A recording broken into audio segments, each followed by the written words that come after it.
I wish I could say I knew something was wrong from the start. Maybe that would make it easier to live with myself, to live with what happened to Laura. But the truth is, I didn't. It felt normal, exciting even, to finally move into our own place, just the two of us. No more noisy roommates, no more renting. It was supposed to be a fresh start. You don't expect something as simple as a piece of paper to ruin your life, but the moment we found those blueprints, everything changed. I still see it when I close my eyes. That room, those walls, the things we weren't supposed to find. Sometimes I wonder if Laura saw it coming. I wonder if she knew before I did that we weren't safe. I tell myself she didn't feel anything at the end, but that's a lie too. She was smart, smarter than me. She probably figured it out long before I did, and by then, it was already too late. The house was nothing special, at least not at first glance. A single-story ranch built sometime in the 1970s with a sagging porch and an overgrown lawn. But for Laura and me, it was perfect. We weren't looking for much, just something we could afford, somewhere we could build a life together. When the realtor showed us the house, we couldn't believe our luck. It was under budget, structurally sound, and only needed minor cosmetic fixes. "It's a steal," Laura had said, running her fingers along the scratched kitchen counter. I remember standing in the living room, imagining how it would look once we added a fresh coat of paint and new furniture. It was easy to overlook the little things, the outdated fixtures, the creaky floorboards. The realtor said the house had been vacant for a while. The previous owners moved out in a hurry, she explained vaguely. Nothing sinister, just personal reasons. I didn't think much of it at the time. We moved in on a chilly Saturday in early November. The air was crisp, and the trees lining the street were bare, their branches clawing at the sky like skeletal fingers. Unpacking took longer than expected. Laura was methodical, carefully placing each box in its designated room, while I worked on assembling furniture and cursing under my breath when the screws didn't fit. It wasn't until the second day, while Laura was organizing the closet in the guest room, that we found it. "Hey Sam," she called. "Come look at this." I wiped my hands on my jeans and walked over. She was crouched on the floor, her head tilted as she studied something inside the closet. "What is it?" I asked. "Help me move these shelves." We slid the heavy wooden shelves aside, revealing a small gap in the drywall. Inside was a rolled-up piece of yellowed paper, brittle and covered in dust. "What the hell?" I muttered, pulling it out. We unrolled the paper on the floor. It was a blueprint, an original layout of the house, complete with measurements and annotations. At first, it seemed like a cool bit of history, a relic left behind by the original builder. But as we studied it, something didn't add up. "Look at this," Laura said, pointing to a section near the back of the house. "This room isn't on the current layout." I leaned closer. She was right. The blueprint showed an extra room, tucked between the master bedroom and the laundry room. A small square labeled storage. "Maybe they remodeled," I suggested. "Maybe," Laura said, but her tone was skeptical. The idea of a hidden room was oddly thrilling at first. Laura and I spent the rest of the afternoon searching for it, tapping on walls and peering behind furniture. "Do you think it's still here?" Laura asked as we stood in the laundry room, staring at the far wall. "If it is, they covered it up pretty well," I said, running my hand along the drywall. It was Laura who found the first clue. She noticed that the baseboard near the corner didn't line up perfectly with the rest of the room. "Grab the crowbar," she said. We pried off the baseboard, revealing a small gap in the wall. It was barely big enough to fit my hand through, but when I reached inside, I felt the smooth, cold surface of metal. "It's a door," I said, my heart pounding. It took us nearly an hour to break through the wall. Behind it, we found a rusted metal door, the kind you'd expect to see on a fallout shelter. "Why would someone seal this off?"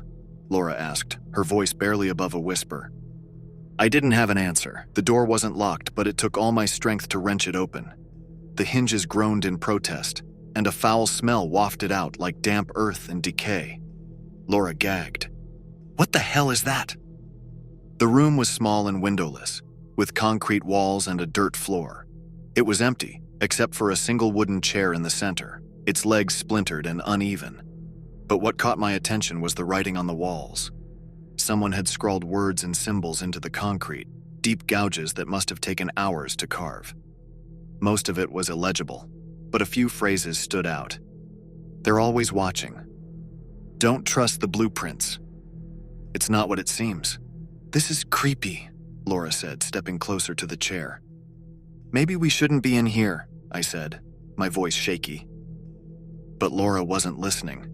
She was staring at the floor beneath the chair, where the dirt was uneven, like it had been disturbed recently. "Sam," she said, "we need to leave." After that day, something changed between us. Laura became distant, spending hours locked in the guest room poring over the blueprints. I could hear her muttering to herself, scribbling notes in the margins. "What are you looking for?" I asked one night, standing in the doorway. "There's more," she said, her eyes wide and frantic. "This house, it's wrong. The blueprints don't match the walls, Sam. There are spaces that don't make sense, gaps that shouldn't exist." "You're scaring me," I said. She looked up at me, her face pale and drawn. "I think someone built this house to hide something." I woke up one night to the sound of something scraping against the floor. I found Laura in the living room, dragging the coffee table aside and pulling up the rug. She had a hammer in one hand and a flashlight in the other. "What are you doing?" I demanded. "There's a hatch under here," she said. "I saw it in the blueprints." "Laura, stop," I said, grabbing her arm. She shook me off. "You don't get it, Sam. We're not safe here." "Then let's leave," I shouted. For a moment she froze. Then she looked at me and I saw something in her eyes I'd never seen before. Fear. "We can't," she whispered. Laura was right. There was a hatch under the rug, hidden beneath a thin layer of plywood. I wanted to ignore it, to nail it shut and forget it existed. But Laura insisted we open it. "This is the last piece," she said. "If we figure this out, we can leave." The hatch led to a narrow tunnel, barely wide enough to crawl through. The air was damp and heavy, and the flashlight cast long, flickering shadows on the walls. Laura went first, her movements slow and deliberate. I followed, my heart pounding with every step. The tunnel ended in another small room, this one filled with shelves lined with jars. At first I thought they were empty, but as I stepped closer, I realized they weren't. Each jar contained a Polaroid photo, faded and curling at the edges, photos of people. Laura picked up one of the jars, her hands trembling. "It's the families," she said, "the people who lived here before us." Before I could respond, I heard the sound of footsteps behind us. "Run!" Laura said. I didn't need to be told twice. We scrambled back through the tunnel, the sound of footsteps growing louder. By the time we reached the hatch, Laura was gasping for breath, her face streaked with dirt and sweat. "Go," she said, shoving me toward the stairs. "What about you?" I asked. "I'll hold them off," she said. "Laura, go." I didn't look back. The police didn't believe me. When they searched the house, they found nothing. No hidden room, no hatch, no jars. They said Laura must have run off, that the stress of the move had gotten to her. But I know the truth. Laura didn't run, she didn't leave. She's still in that house, somewhere in the walls, and sometimes when it's quiet, I swear I can hear her voice. It's been 6 months since that night, and I still can't bring myself to drive past the house. The police investigation went nowhere. They chalked everything up to stress, an overactive imagination, and maybe a touch of guilt. They even suggested Laura might have staged her disappearance to escape the pressure of the move. I stopped listening after that. Laura wouldn't do that. She wouldn't just leave me. Would she? Sometimes I wonder if the police are right. I wonder if I imagined the footsteps in the tunnel, the photos in the jars, the writing on the walls. Grief does strange things to people, and I've spent countless nights staring at the ceiling, replaying every detail, questioning my own memory. But then I remember the fear in Laura's voice, the urgency in her eyes. The way she told me to run, even when she could have gone first. She knew something I didn't. And whatever it was, it got her killed. I've tried to move on, but the house won't let me. I've been keeping track of it, checking online listings and local records. So far, no one else has moved in. It just sits there, empty, with its sagging porch and peeling paint, like a wound that refuses to heal. I've thought about going back, breaking in, searching for answers, but every time I get close, I freeze. My chest tightens, my palms sweat, and I can't breathe. So I've turned to other methods. I've been combing through archives at the library, pulling every document I can find about the house.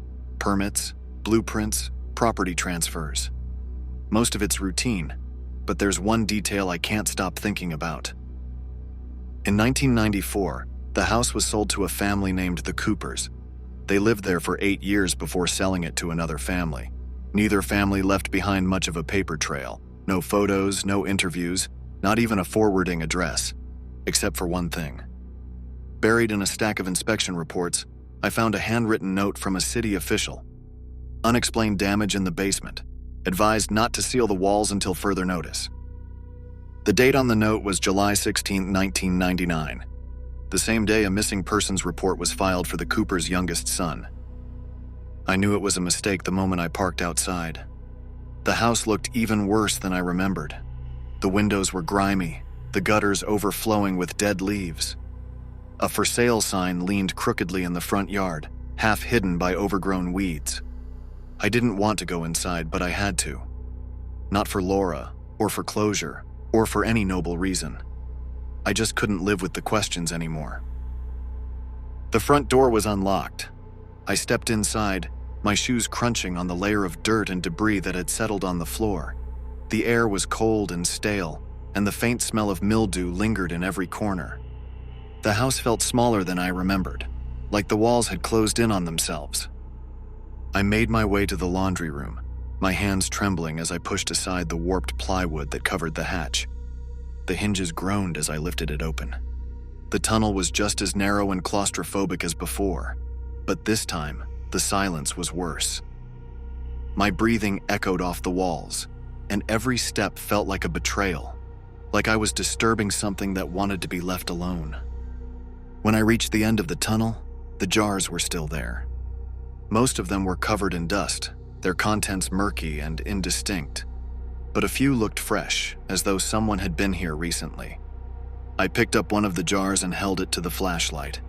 Inside was a Polaroid just like before, but this one wasn't of a family. It was a picture of Laura.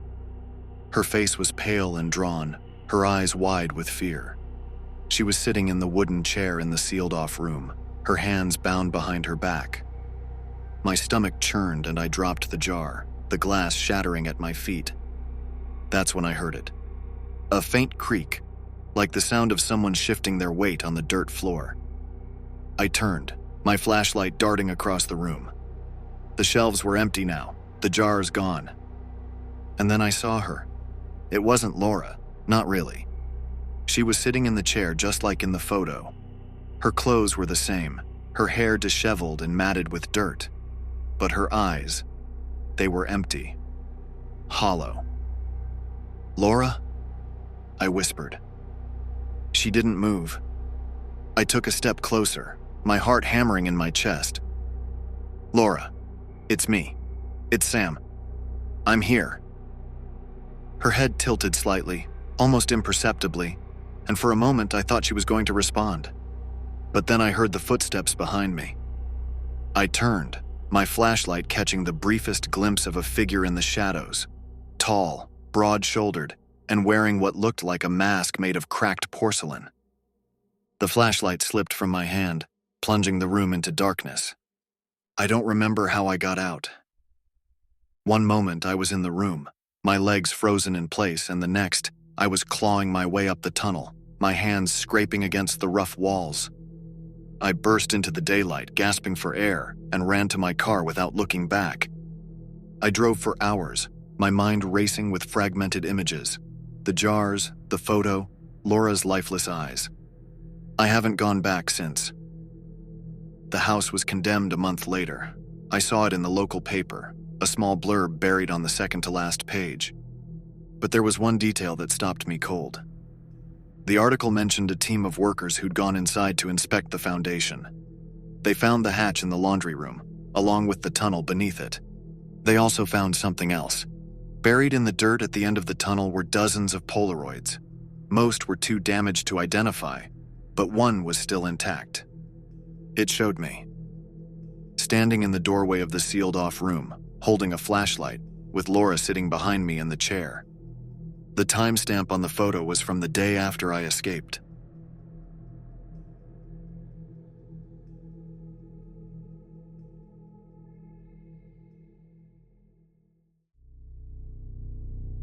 I'm writing this because I don't know what else to do.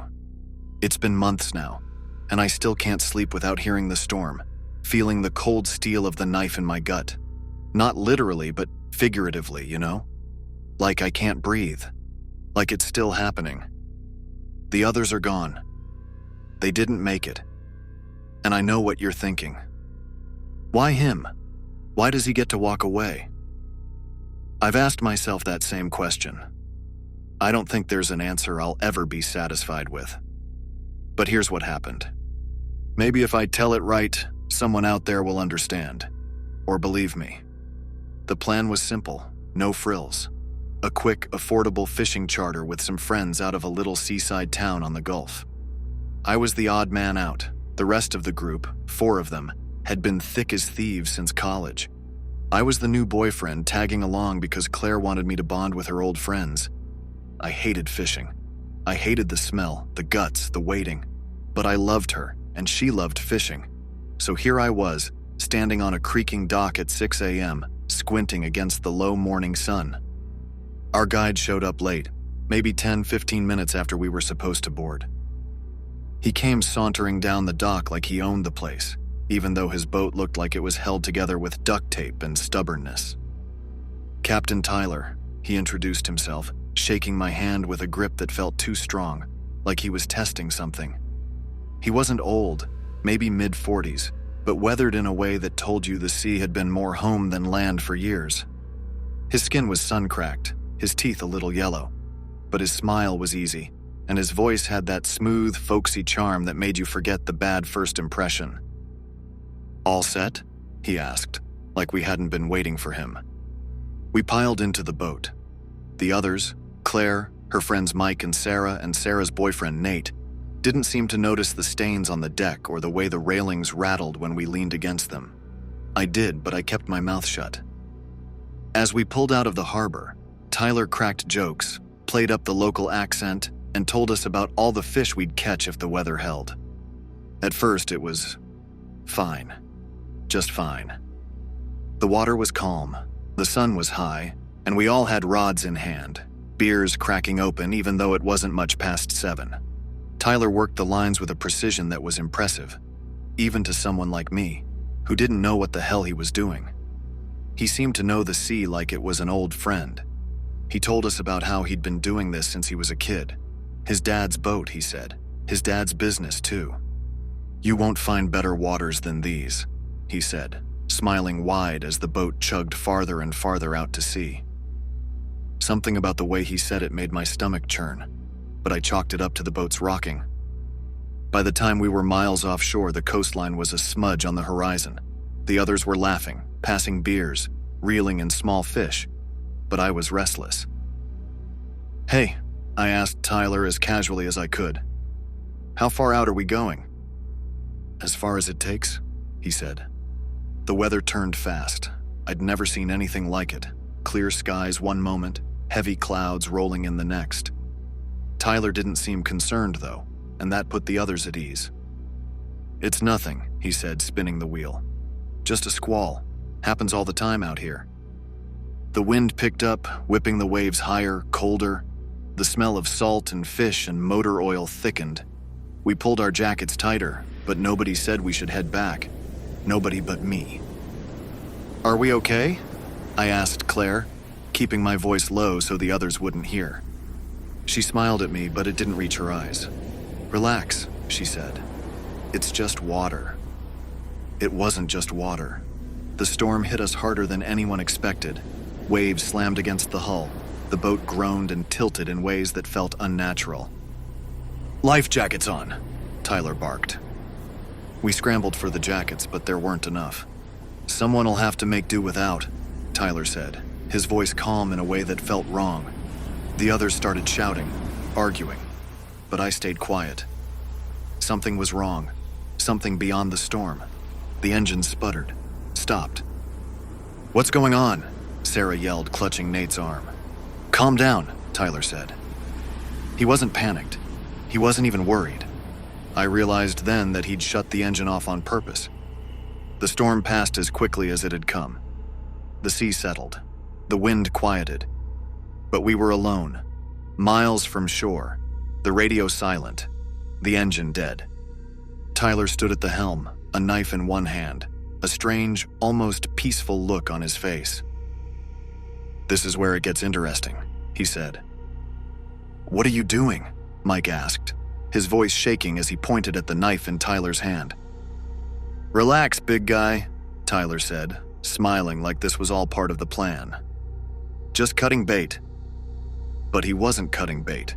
He was holding the knife like a threat, testing its weight in his hand. "Why'd you kill the engine?" I asked. My voice came out stronger than I felt. "Safety precaution," Tyler replied smoothly. "Don't want to overheat her out here. Let her cool for a bit, then we'll be on our way." "That's bull," Mike started, but Claire cut him off with a sharp glance. "Let's not jump to conclusions," she said, trying to calm things down. "Tyler knows what he's doing, right?" "Damn straight," Tyler said. His grin widened, his teeth yellow against his tanned skin. "You hired me to give you a trip you'd never forget, and that's exactly what you're getting." We sat in awkward silence as the hours stretched on.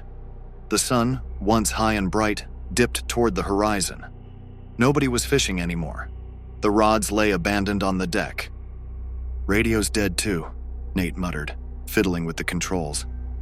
Tyler leaned against the helm, watching us like we were fish caught in a net. "Got any food on this boat?" Sarah asked, breaking the silence. "Got plenty," Tyler said, but he didn't move to get it. "You going to share, or—" Sarah trailed off, her voice uncertain. "Maybe later," Tyler said. "For now, let's just enjoy the quiet, huh?" Nobody responded. It was Mike who finally snapped. "I'm not sitting here all night," he said, standing up and squaring his shoulders. "You're going to turn that engine back on or I'll do it myself." Tyler didn't even flinch. "Sit down, big guy. You're rocking the boat." Mike ignored him, moving toward the controls. It happened so fast. Tyler stepped in front of him, the knife flashing. Mike froze, hands raised in surrender. Whoa, he said. "Take it easy, man." "I told you to sit down," Tyler said, his voice low, almost gentle. "This is my boat. You don't touch anything unless I say so." Claire pulled me back, her fingers digging into my arm. "Don't get involved," she whispered. Mike backed off, glaring, but he didn't sit. "What's your problem, huh? You don't want to take us back? Fine, but I'm not staying out here with you acting like some psycho." "Psycho?" Tyler's grin faded. "You don't even know me." The sun was nearly gone now, the sky a bruise of purple and gray. Tyler sat down on the edge of the boat, knife still in hand, and lit a cigarette. "You know," he said, exhaling a plume of smoke, "my dad used to take me out here when I was a kid. Taught me everything I know. How to fish, how to steer a boat, how to survive." None of us said anything. We just watched him, waiting. "He was a hard man," Tyler continued. "Didn't believe in second chances.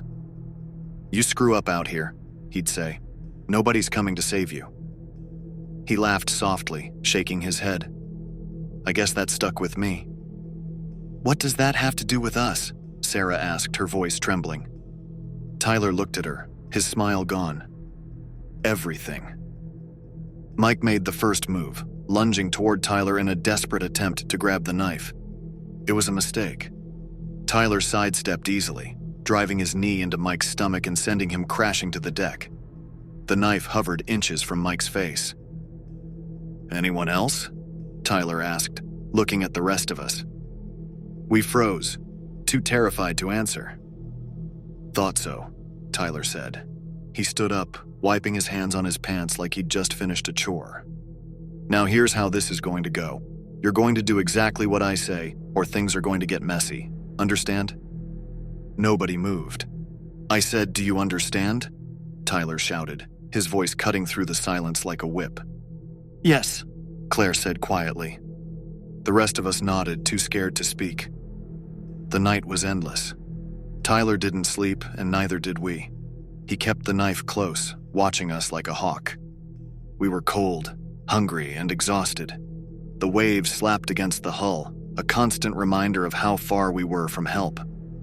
Claire whispered to me when Tyler wasn't looking. "We need a plan." "What kind of plan?" I hissed back. "I don't know," she said. "But we can't just sit here and wait for him to kill us." Her words hit me like a punch to the gut. Kill us. She said it so matter-of-factly, like it was inevitable. By dawn, Tyler was starting to show cracks. He was pacing the deck, muttering to himself, his movements jerky and erratic.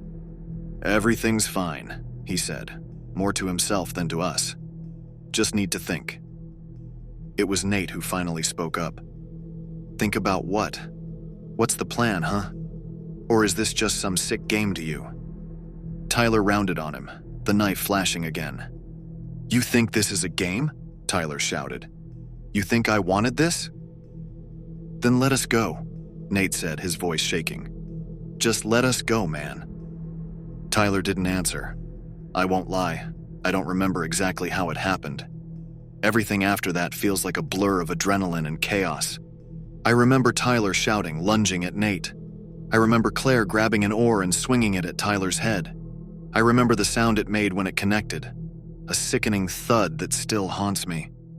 And then we were in the water, the cold biting into my skin like knives. I don't know how I made it to shore. I don't even remember swimming. All I know is that when I opened my eyes, I was lying on the beach, the sun beating down on me, and the others were gone.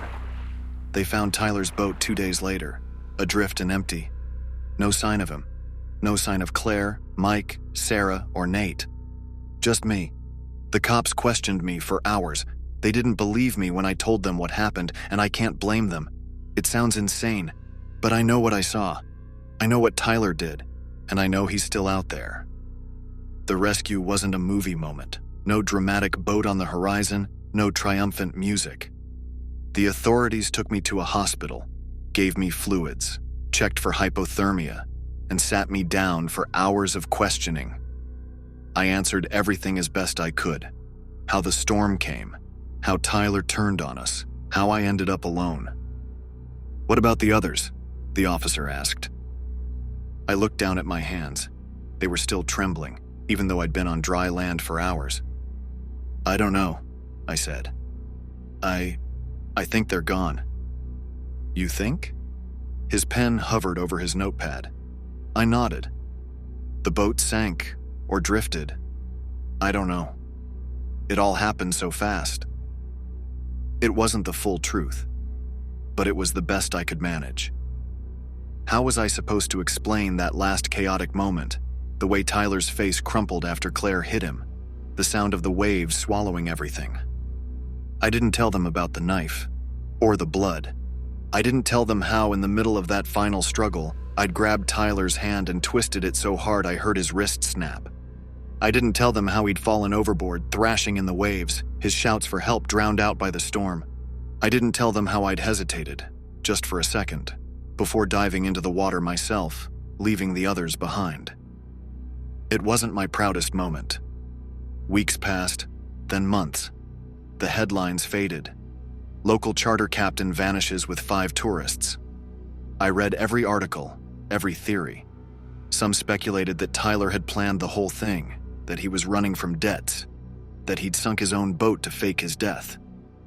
Others thought it was an accident, that the storm had overwhelmed us all. Nobody mentioned me, the sole survivor. I kept expecting someone to knock on my door, police, reporters, Claire's parents, but nobody came. It should have been a relief. Instead, it felt like a punishment. At night, I dreamed of the ocean. Sometimes it was calm, glassy, and endless, the horizon stretching forever. Other times, it was violent, the waves pulling me under no matter how hard I swam. But the worst dreams weren't about the water. They were about Tyler. He'd be there, standing at the edge of the beach, his knife gleaming in the moonlight. Or he'd be sitting in the boat, grinning that same easy grin, like none of it had ever happened. "Good catch today," he'd say, holding up a fish with its guts spilling out. I always woke up sweating, my heart pounding like I was still running from him. It took me months to go back to the beach. I told myself it was closure, that I needed to see the ocean one last time before I could move on. But deep down, I think I was hoping for something else. Answers, maybe, or absolution. I stood at the edge of the water, the sand cold beneath my feet, and stared out at the horizon. The waves lapped at my ankles, calm and steady, as if nothing had ever happened. And then I saw it. A boat drifting in the distance. For a moment I thought it was a hallucination, but as it got closer I saw the peeling paint on the hull, the rusted railings, the broken mast. It was Tyler's boat. Empty. I didn't tell anyone about the boat. Not the police, not the reporters, not anyone. I watched it drift closer, then farther, until the tide carried it away again, lost to the sea. I think about it sometimes when the dreams come back. I think about Tyler, about Claire, about all the things I could have done differently. And I wonder if that boat will ever come back.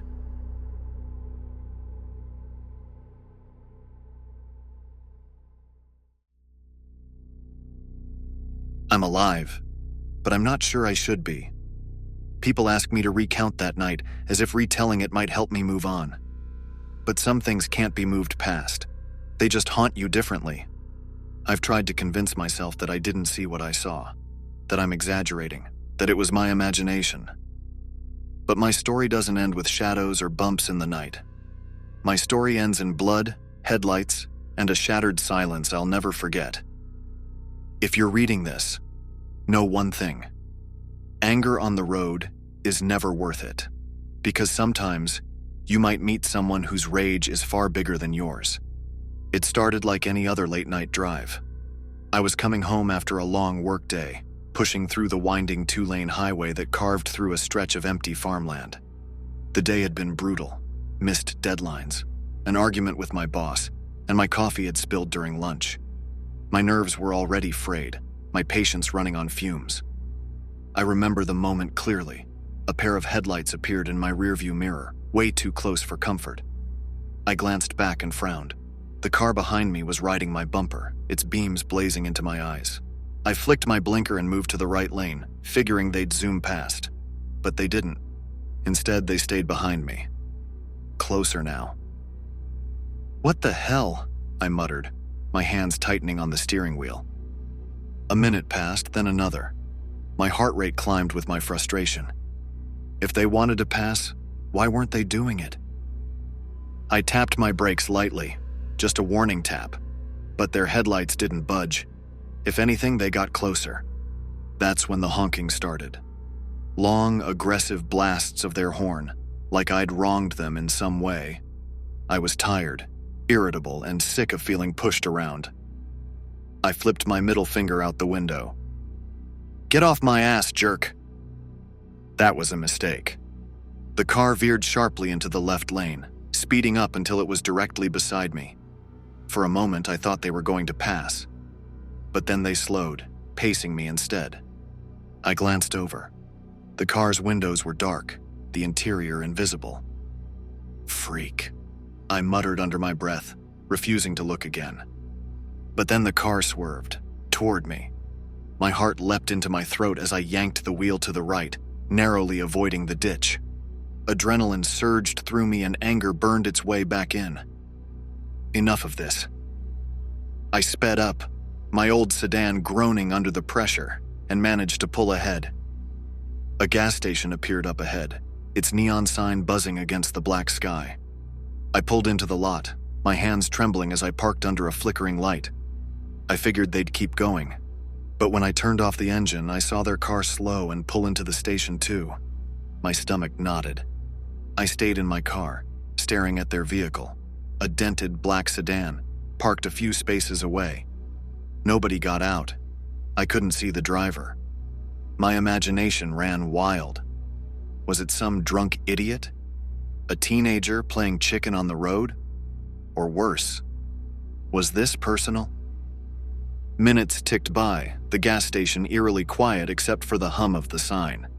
The clerk inside was visible through the glass, slouched behind the counter, scrolling on their phone. I debated leaving, but I needed to calm down. My breath came in short bursts, my hands sticky with sweat. Finally, I swung the door open and stepped out. The air was sharp and cold, biting through my thin jacket. I headed for the convenience store, hoping the bright lights and a human presence might ease my nerves. The bell above the door jingled as I entered. "Evening," the clerk said without looking up. I gave a tight nod and grabbed a water bottle from the fridge. When I turned toward the counter, I saw movement outside. The driver had stepped out of their car. They were tall, clad in a dark hoodie and jeans. The hood obscured their face, and their hands were buried in their pockets. They stood beside their car, staring at mine. The bottle in my hand felt slippery. I paid quickly and walked to the door, my eyes flicking between the clerk and the shadowed figure. "Hey," I said, trying to sound casual. "Do you have cameras out here?" The clerk shrugged. "Supposed to. Not sure they work, though." Great. When I stepped outside, the figure turned toward me. Slowly. I froze, clutching the water bottle like it might protect me. "Hey, what's your problem?" No answer.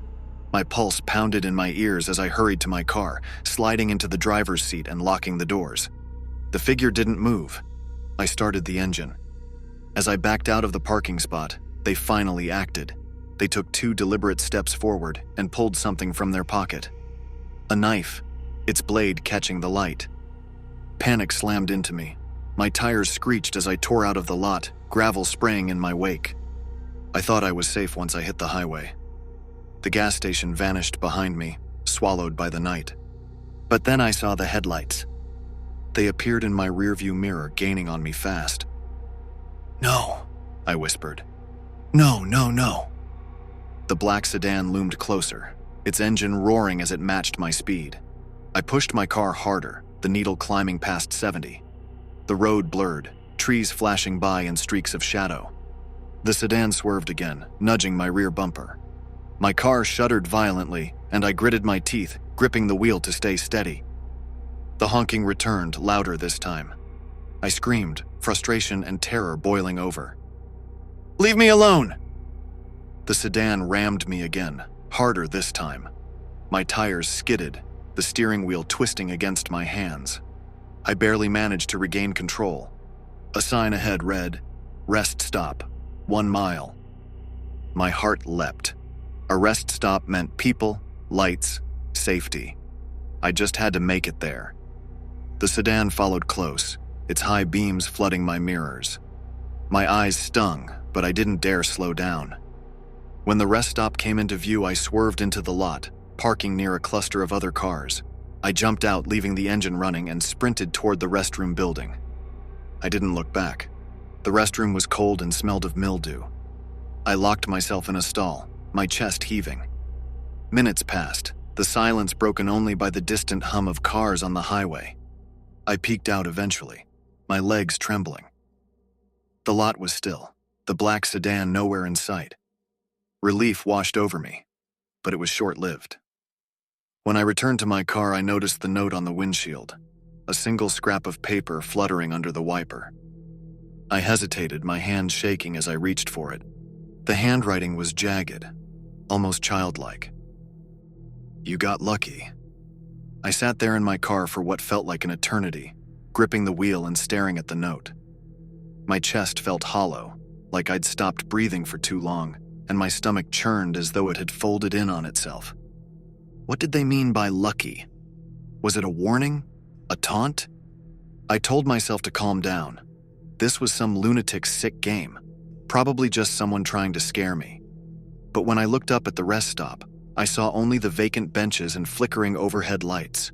No cameras, no witnesses. My fingers hovered over my phone, but I didn't call anyone. What could I even say? I'd acted stupid and picked the wrong fight on the road? I could already hear the dispatcher's skepticism.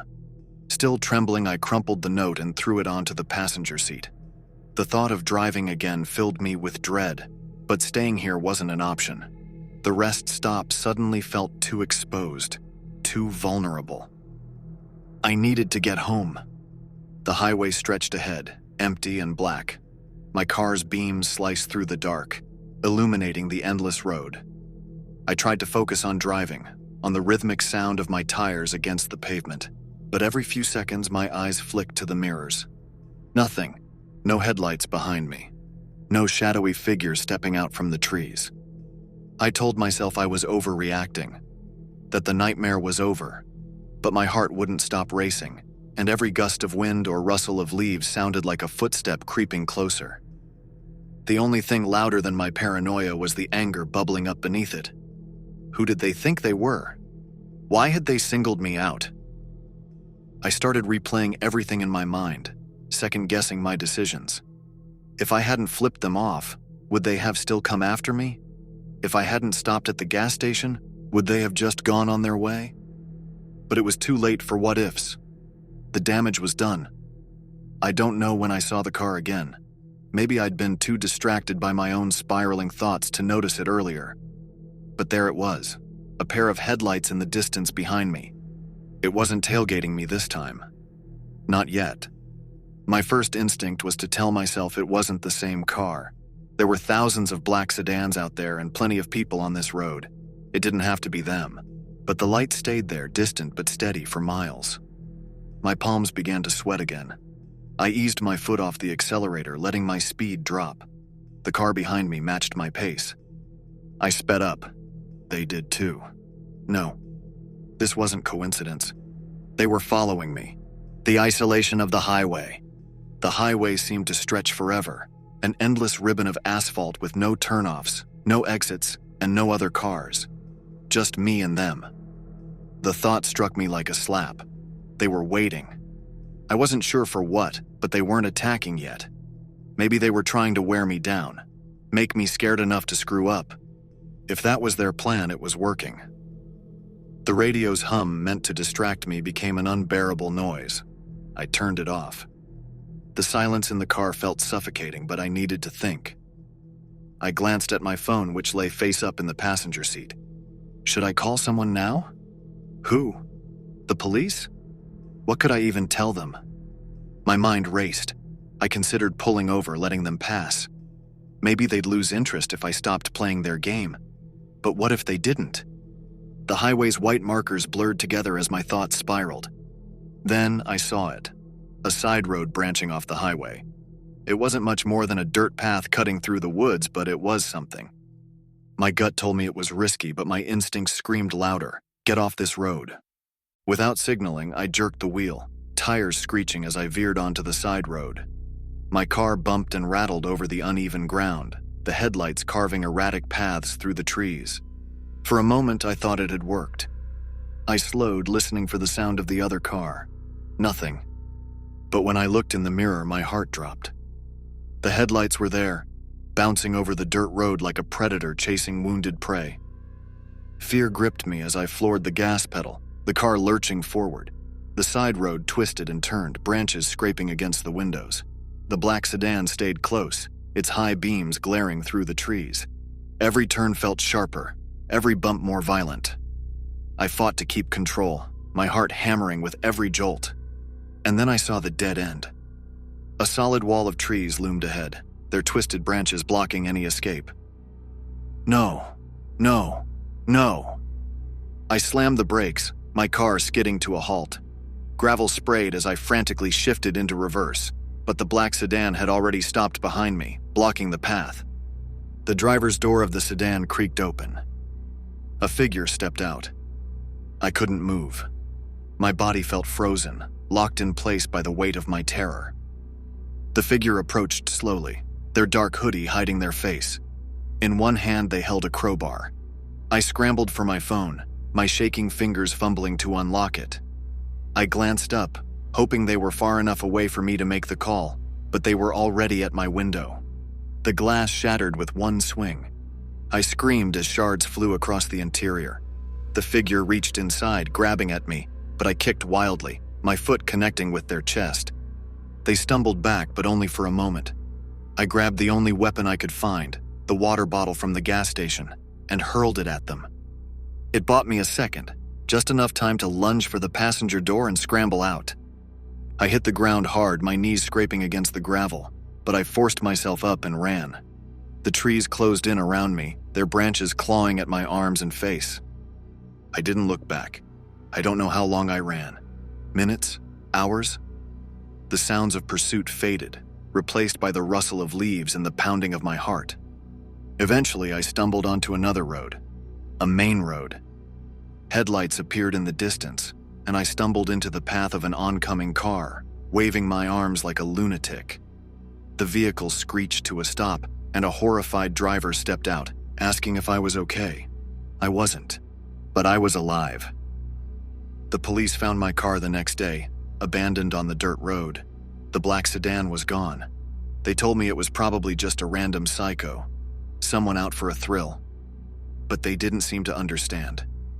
It wasn't random. This person had been playing a game, and I'd almost lost. I don't drive alone at night anymore. I can't. Every shadow feels like it's waiting. Every pair of headlights a reminder. People tell me to move on. But how can you when you've stared into the face of someone who sees you as nothing more than prey? Sometimes I still dream about that night, and in those dreams I don't get away.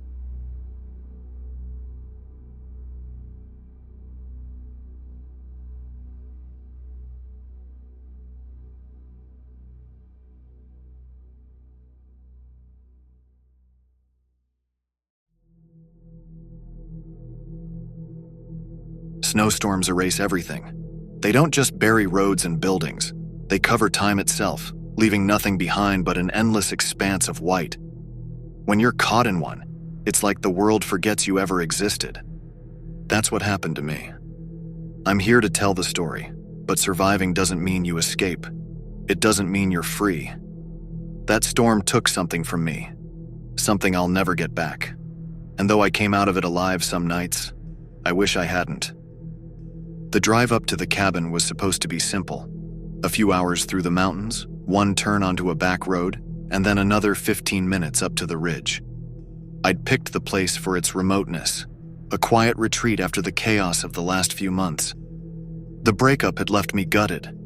I'd been spending too much time at bars, too much money on distractions. My boss hinted I needed a reset, and when I found the listing for the cabin online, it felt like the answer. The locals didn't seem to agree. I stopped at a gas station in the last town before the ridge, the kind of place where the clerks know everyone by name. As I filled the tank, the older man at the counter eyed me with suspicion. "You heading up the ridge?" he asked as I paid. "Yeah, just for a few days," I said, forcing a polite smile. He grunted. "Storm's coming? Bad one." "I'll be fine," I said, brushing him off. "Folks around here don't go up there this time of year," he added, his voice low. "Why's that?" I asked, though I didn't really care. His eyes flicked to the window where fat snowflakes had already started falling. "You'll see." I laughed nervously and left before he could say more. By the time I reached the cabin, the snow was falling harder. The single dirt road that wound up to the ridge had become a slick, icy mess, and I was grateful when the cabin finally appeared through the trees. It was smaller than I'd expected, a simple structure with peeling paint and a sagging roof. But it was mine for the week. Inside, the air was cold and stale, the kind of damp chill that seeps into your bones. The furniture was sparse, a cot in one corner, a wooden table and chairs in the center, and a stone fireplace that looked like it hadn't been used in years. I unpacked quickly, stacking the firewood I'd brought near the hearth and setting up my lanterns and blankets. By the time the sun set, the snow was coming down in thick sheets, and the wind howled like a living thing. I sat by the fire, sipping whiskey and listening to the storm rage outside. The isolation was exactly what I needed, or so I thought. The knock came around midnight. At first I thought it was the wind. The storm was battering the cabin with such force that the walls groaned and the windows rattled. But this sound was different. Soft. Deliberate. I froze, my heart pounding. The cabin was miles from the nearest town, and I hadn't seen another car or person on the way up. Who could possibly be out there in this weather? I grabbed the flashlight and moved to the window, wiping away the frost. The beam illuminated nothing but swirling snow. "Hello?" I called out, my voice cracking. No answer. For a long time, I stood there, straining to hear over the wind. Finally, I convinced myself it was just the storm playing tricks on me. I locked the door, shoved a chair beneath the handle for good measure, and went back to bed. But sleep didn't come. By morning, the storm had eased slightly, though snow still fell in lazy, drifting flakes. I bundled up and forced the door open against a drift that reached my knees. The air was sharp and biting, stinging my lungs with every breath. That's when I saw them, footprints in the snow. They led away from the cabin, a single set of tracks heading into the woods. The prints were fresh, crisp against the untouched snow. My stomach churned. Someone had been here. I scanned the tree line, half expecting to see someone watching from the shadows. But the forest was silent, the only movement the gentle sway of snow-laden branches. I considered following the tracks, but something held me back. Maybe it was the way they disappeared into the dense woods, or maybe it was the gnawing unease that had settled in my chest. Instead, I retreated inside and bolted the door. The storm returned with a vengeance that evening, the wind screaming and snow hammering against the windows. I huddled by the fire, my unease growing with every passing hour. That's when I found the book. It was on the table, though I was certain it hadn't been there before. The cover was old and cracked, the leather worn smooth by time. I opened it, and my breath caught in my throat. The pages were filled with frantic, erratic handwriting. Most of the words were illegible, but one phrase appeared over and over. "Don't let the snow take you." A chill ran down my spine. I slammed the book shut and shoved it to the far side of the table. The sound sent a jolt of terror through me. This time, it wasn't soft. It was loud, insistent, like someone pounding on the door. I grabbed the flashlight and backed away, my pulse racing. The knocking continued, relentless, until I thought I might scream. Then, just as suddenly as it started, it stopped. I didn't sleep that night. The next morning, the footprints were back. They led from the cabin to the edge of the woods, where they abruptly stopped. Gathering what little courage I had left, I followed them. The snow was deep and heavy, clinging to my boots with every step. The forest closed in around me, the trees looming like silent sentinels. Eventually, the tracks ended at a clearing. In the center was a hole, a wide, jagged pit that seemed to descend into darkness. The air around it was unnaturally still. The pit was gone when they took me back to the clearing. The snow was undisturbed, as if it had never been there. The book was gone too, and so were the footprints. It's been months since they found me. My hands still shake when I try to write, and I can't close my eyes without seeing that hole again. The pit that never was. It haunts me, even now. I don't know if it was the storm or the isolation or something else that snapped inside me. But I know the truth. The pit, the bones, they were real. That's why I'm writing this now, why I have to tell you what happened. I have to make you understand why I couldn't just let it go. I returned to the cabin. Not on purpose at first. I swear it wasn't. But I found myself in the car, the road winding through the mountains, my mind numb as I drove. It was like I was being pulled there, something deep inside me pushing me toward it. I thought I could confront whatever happened, maybe get some closure. But I should have known better. When I got there, everything was different. The storm had passed, but the air was still thick with cold. The cabin sat at the edge of the ridge, silent and waiting, like it knew I would return. But what I didn't expect was how empty it felt. I don't mean just physically, like the chairs and tables were missing. There was something off, as if the place itself had been hollowed out, like it wasn't really there at all. I could feel it in the floorboards beneath my feet.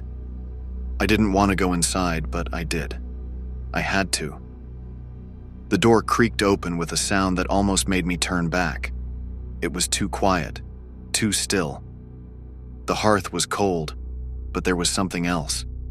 Something strange in the air. I walked in slowly, scanning every inch of the room, half expecting something to jump out at me, though I didn't know what it would be. That's when I noticed the door to the cellar. I hadn't seen it before. I don't know why I went down there. Maybe it was the pull, that unbearable urge to understand, to unravel the twisted knot that had formed in my mind ever since I'd left. The storm had covered the tracks, the hole, the book, but not the memory. I descended into the darkness, each step echoing through the cold stone walls. The flashlight flickered in my trembling hands, casting long shadows that seemed to reach out for me. When I reached the bottom, my heart was in my throat. It was worse than I remembered. There were markings on the walls, scratches, gouges, just like before. But this time there was more. Words, barely legible, but there. Written in what looked like old ink, maybe blood. "They won't leave until you do." I backed away from the wall, my breath coming in ragged gasps. The pit from before, the hole. It didn't seem so far off now.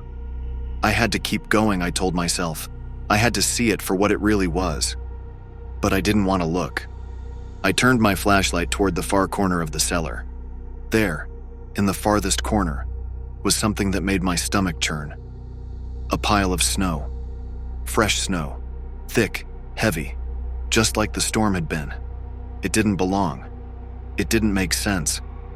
I had to touch it. I reached out with shaking hands, fingers brushing against the icy surface. Then I heard it. A soft whisper. "You're still here." I whipped around, but no one was there. The cellar was empty, but something had changed. The silence, the oppressive weight of the air. It wasn't the same. The walls felt like they were closing in, the ceiling low, the floor uneven. I stumbled backward, tripping on a loose board. The snow. How could it still be fresh? I ran up the stairs, taking them two at a time. When I reached the top, I slammed the door shut and leaned against it, my breath coming out in ragged gasps. The room was colder now, the air heavier. I could feel the weight of something watching me, though I was alone. I didn't sleep that night. The cabin was different, shifting around me in ways I couldn't explain. The shadows in the corners of the room grew longer, more aggressive. The storm that had blown through earlier now seemed like the least of my problems. I felt like I was stuck in time, trapped in some liminal space where nothing made sense. The next morning I found more tracks, but this time they were in the cabin. There were prints in the dust by the fireplace, prints that were still fresh, despite the fact that no one had been there. I checked every room, opened every drawer. That's when I found the journal. The same one I'd left behind the last time I was here. It was opened to a new page. "They know you're still here. They won't let you leave." The handwriting was wild, frantic, barely legible. I closed the book quickly and shoved it back in the drawer, my heart racing. That was when I heard it, the sound of scraping from below. It was the cellar again. This time the noise wasn't just scraping, it was pounding. As if something, or someone, was trying to claw their way out. I couldn't take it anymore. I grabbed the flashlight and ran downstairs, heart pounding in my chest. When I opened the cellar door, I found nothing. There was no snow, no whispers, just the same cold stone walls. But then I noticed it. A new mark on the wall. "You're not alone." I stared at it, my hands trembling. I couldn't understand what it meant, but I didn't need to. I knew deep down that I couldn't escape. This place, this cabin, was a prison. And the storm. It wasn't the weather that kept me trapped here. It was something deeper, something tied to the land, to the history of this place. I left shortly after that. I couldn't stay another moment. I grabbed my things and rushed out into the storm, my mind unraveling, trying to make sense of everything. But when I made it back to the car, there was no relief. The storm was worse. The road was buried under feet of snow, the visibility near zero. And the tracks, those same tracks, were back. They followed me all the way to the car. I never saw the driver, but I know I wasn't alone. I don't know if I'll ever fully understand what happened at that cabin. What I do know is that I can never go back. It's not just the storm, or the strange happenings, or the things I saw that I can't explain. It's that I know now. There's something about that place, something buried deep in the land, something that waits.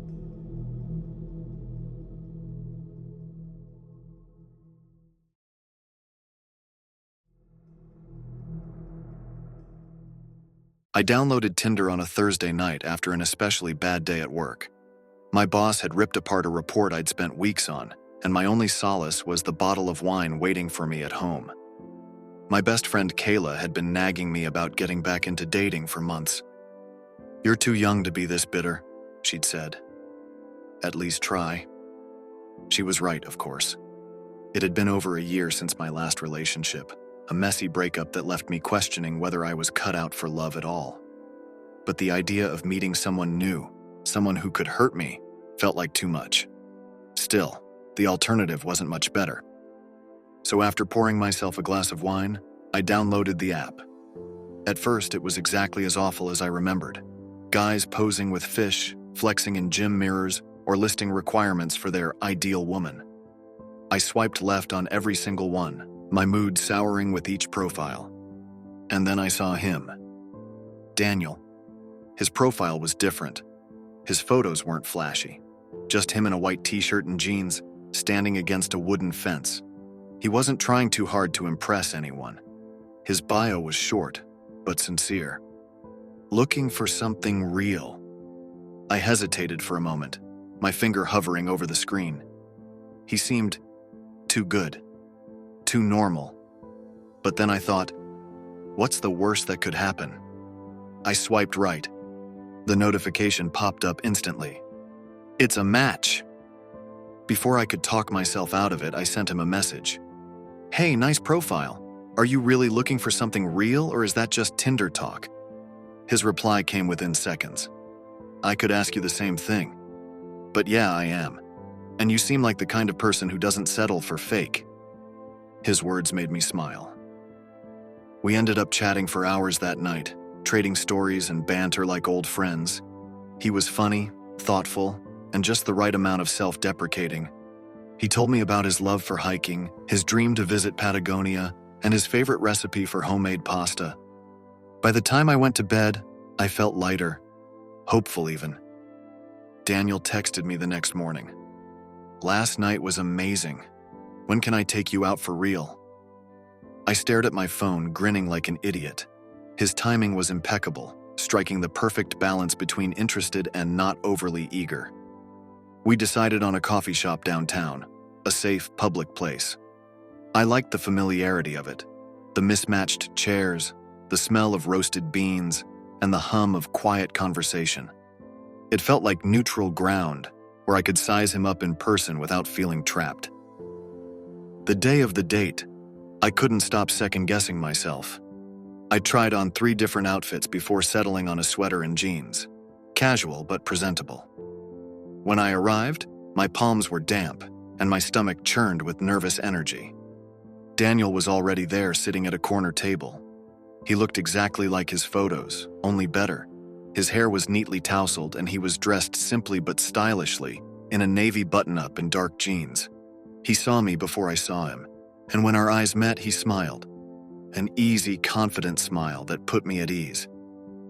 "Jess," he said, standing to pull out my chair. "You're even prettier than I imagined." The compliment caught me off guard, but I managed a nervous laugh. "Thanks. You're not so bad yourself." We settled into conversation quickly. Daniel had a way of making you feel like you were the only person in the room, His blue eyes locked on mine as we talked about everything from favorite childhood books to dream travel destinations. He listened intently, nodding along and asking thoughtful questions. At one point, I mentioned my love for hiking, and his face lit up. "You'd love this trail near my cabin," he said. "It's quiet, not too steep. The view at the top is incredible. You should come see it sometime." I hesitated, caught off guard by the invitation. It felt a little soon, but his tone was casual, like he was testing the waters. "Maybe," I said, smiling. "We'll see." When we finished our coffee, Daniel insisted on walking me to my car. The streets were quiet, the air crisp with the promise of winter. "I had a great time tonight," he said, his hands in his pockets. "I'd really like to see you again." "Me too," I admitted, feeling a warmth in my chest that I hadn't felt in a long time. It was 2 weeks later when I agreed to visit Daniel's cabin. By then, we'd seen each other 3 more times, each date more effortless than the last. He was consistent in a way that felt rare, always texting when he said he would, showing up on time and remembering the little details I mentioned in passing. The drive to his cabin was longer than I expected, winding through rural roads and dense forests. My GPS cut out halfway there, forcing me to rely on the directions Daniel had sent. The farther I drove, the more isolated it felt. Houses grew sparse, and the towering trees seemed to close in around me. When I finally pulled up to the cabin, Daniel was waiting on the porch. He waved as I parked, his smile as warm as ever. "You made it," he said, opening my car door. The cabin was picturesque, nestled in a clearing surrounded by trees. Inside, it was even cozier. A roaring fire in the stone hearth, soft rugs on the wooden floor, and shelves lined with books and knickknacks. "This is incredible," I said, taking it all in. "I'm glad you like it," he said. "I wanted tonight to be special." Dinner was already in progress when I arrived. Daniel had made homemade pasta with a rich tomato sauce, paired with fresh bread and a salad. He moved around the kitchen with practiced ease, pouring me a glass of wine as he stirred the sauce. "You weren't kidding about being a good cook," I said, watching him work. He laughed. "It's just a hobby, but I enjoy it." We ate at the long wooden table, candlelight casting soft shadows across the room. The food was incredible, and the conversation flowed as easily as ever. Daniel asked about my childhood, my favorite memories, and the things I wanted to accomplish in life. It felt natural, like he genuinely wanted to know me. After dinner, he suggested we play cards by the fire. I agreed, happy to stretch the evening out. As I shuffled the deck, something caught my eye. A photo tucked under a stack of books on the coffee table. It was a woman, smiling brightly in front of a trailhead. She looked familiar, but I couldn't quite place her. "Who's this?" I asked, holding up the photo. Daniel glanced at it, his expression unreadable for a moment before he smiled. "Oh, that's my sister," he said lightly. "She's a big hiker, like me." I laughed it off, but the moment lingered in the back of my mind, like a splinter I couldn't quite reach. The next few weeks were a whirlwind of texts, phone calls, and more dates. Daniel was everything I'd ever wanted in a partner: attentive, kind, and thoughtful. He had a way of making me feel like the most important person in the world. But little things began to nag at me. One night, as we sat on his couch watching a movie, his phone buzzed. He glanced at it, his jaw tightening as he quickly silenced the notification. "Work stuff," he said, his tone clipped. Another time I mentioned a friend's upcoming party, and his mood shifted instantly. "You don't need to go to that," he said, his voice soft but firm. "We could just stay in. I'll cook." It wasn't the words themselves that bothered me. It was the way he said them, like it wasn't a suggestion, but a decision already made. I brushed off these moments, convincing myself I was overthinking. After all, no one was perfect, right? The turning point came on my third visit to the cabin. Daniel had stepped outside to chop firewood, leaving me alone in the kitchen. I'd been tidying up when I noticed a door at the back of the cabin, one I hadn't seen before. It was slightly ajar, revealing a set of narrow stairs leading down into darkness. Curiosity got the better of me. Grabbing my phone, I used its flashlight to navigate the steep steps. The air grew colder as I descended, the wooden stairs creaking underfoot. At the bottom, I found a small room. It was starkly different from the cozy atmosphere upstairs: bare concrete walls, dim lighting, and shelves lined with neatly labeled boxes. My heart raced as I opened the nearest box. Inside was a stack of photos, each one of a different woman, smiling on dates, hiking, cooking, laughing. Beneath the photos were items, personal things like bracelets, hairbrushes, and scarves. I backed away, bile rising in my throat as the truth settled over me. These weren't keepsakes, they were trophies. My breathing quickened as I stood in the center of the room, surrounded by Daniel's secret. Each shelf, each box, felt like a punch to the gut. It wasn't just the photos or the objects, it was the meticulousness of it all. Each box was labeled with a name: Sophie, Karen, Melissa, Emily. I recognized one of the names: Emily. I didn't know her personally, but I'd seen her picture on a missing persons flyer at the grocery store months ago. My knees felt weak as I scanned the shelves, the enormity of what I was looking at sinking in. This can't be real, but it was. The smell of the room was the final, sickening detail. A faint, sour scent lingered in the air, something chemical and organic all at once. My hand trembled as I opened another box, this one containing a small bracelet. A delicate charm dangled from it, a tiny silver hiking boot. I froze. It was the same bracelet as the woman in the photo on the coffee table. I backed away, the phone's flashlight shaking as I turned to run. But as I reached the stairs, I heard it. Daniel's voice calling down from above. "Jess? Where are you?" My heart leapt into my throat. I killed the flashlight on my phone, plunging the room into darkness. For a moment, I didn't breathe. "Jess?" His voice was closer now, his footsteps heavy on the wooden floor above. I forced myself to think. There was no way I could sneak past him. He was blocking the only exit. My eyes darted around the room, searching for anything I could use to protect myself. My fingers closed around something cold and solid, a rusty crowbar leaning against the wall. Daniel's silhouette appeared at the top of the stairs, backlit by the dim light from the cabin above. "What are you doing down there?" he asked, his tone calm but laced with something sharper. I got lost," I stammered, the words spilling out before I could think. He didn't move. "Lost?" he repeated, his voice softer now, almost amused. He began descending the stairs slowly, each step deliberate. "You shouldn't be down here, Jess. This is my space." My grip tightened on the crowbar, my palms slick with sweat. "I think I should go," I said, my voice shaking. I just remembered I have plans tonight." Daniel reached the bottom of the stairs and stopped. His eyes locked on mine, and for a moment, neither of us moved. Then he smiled, a slow, predatory smile that sent a chill down my spine.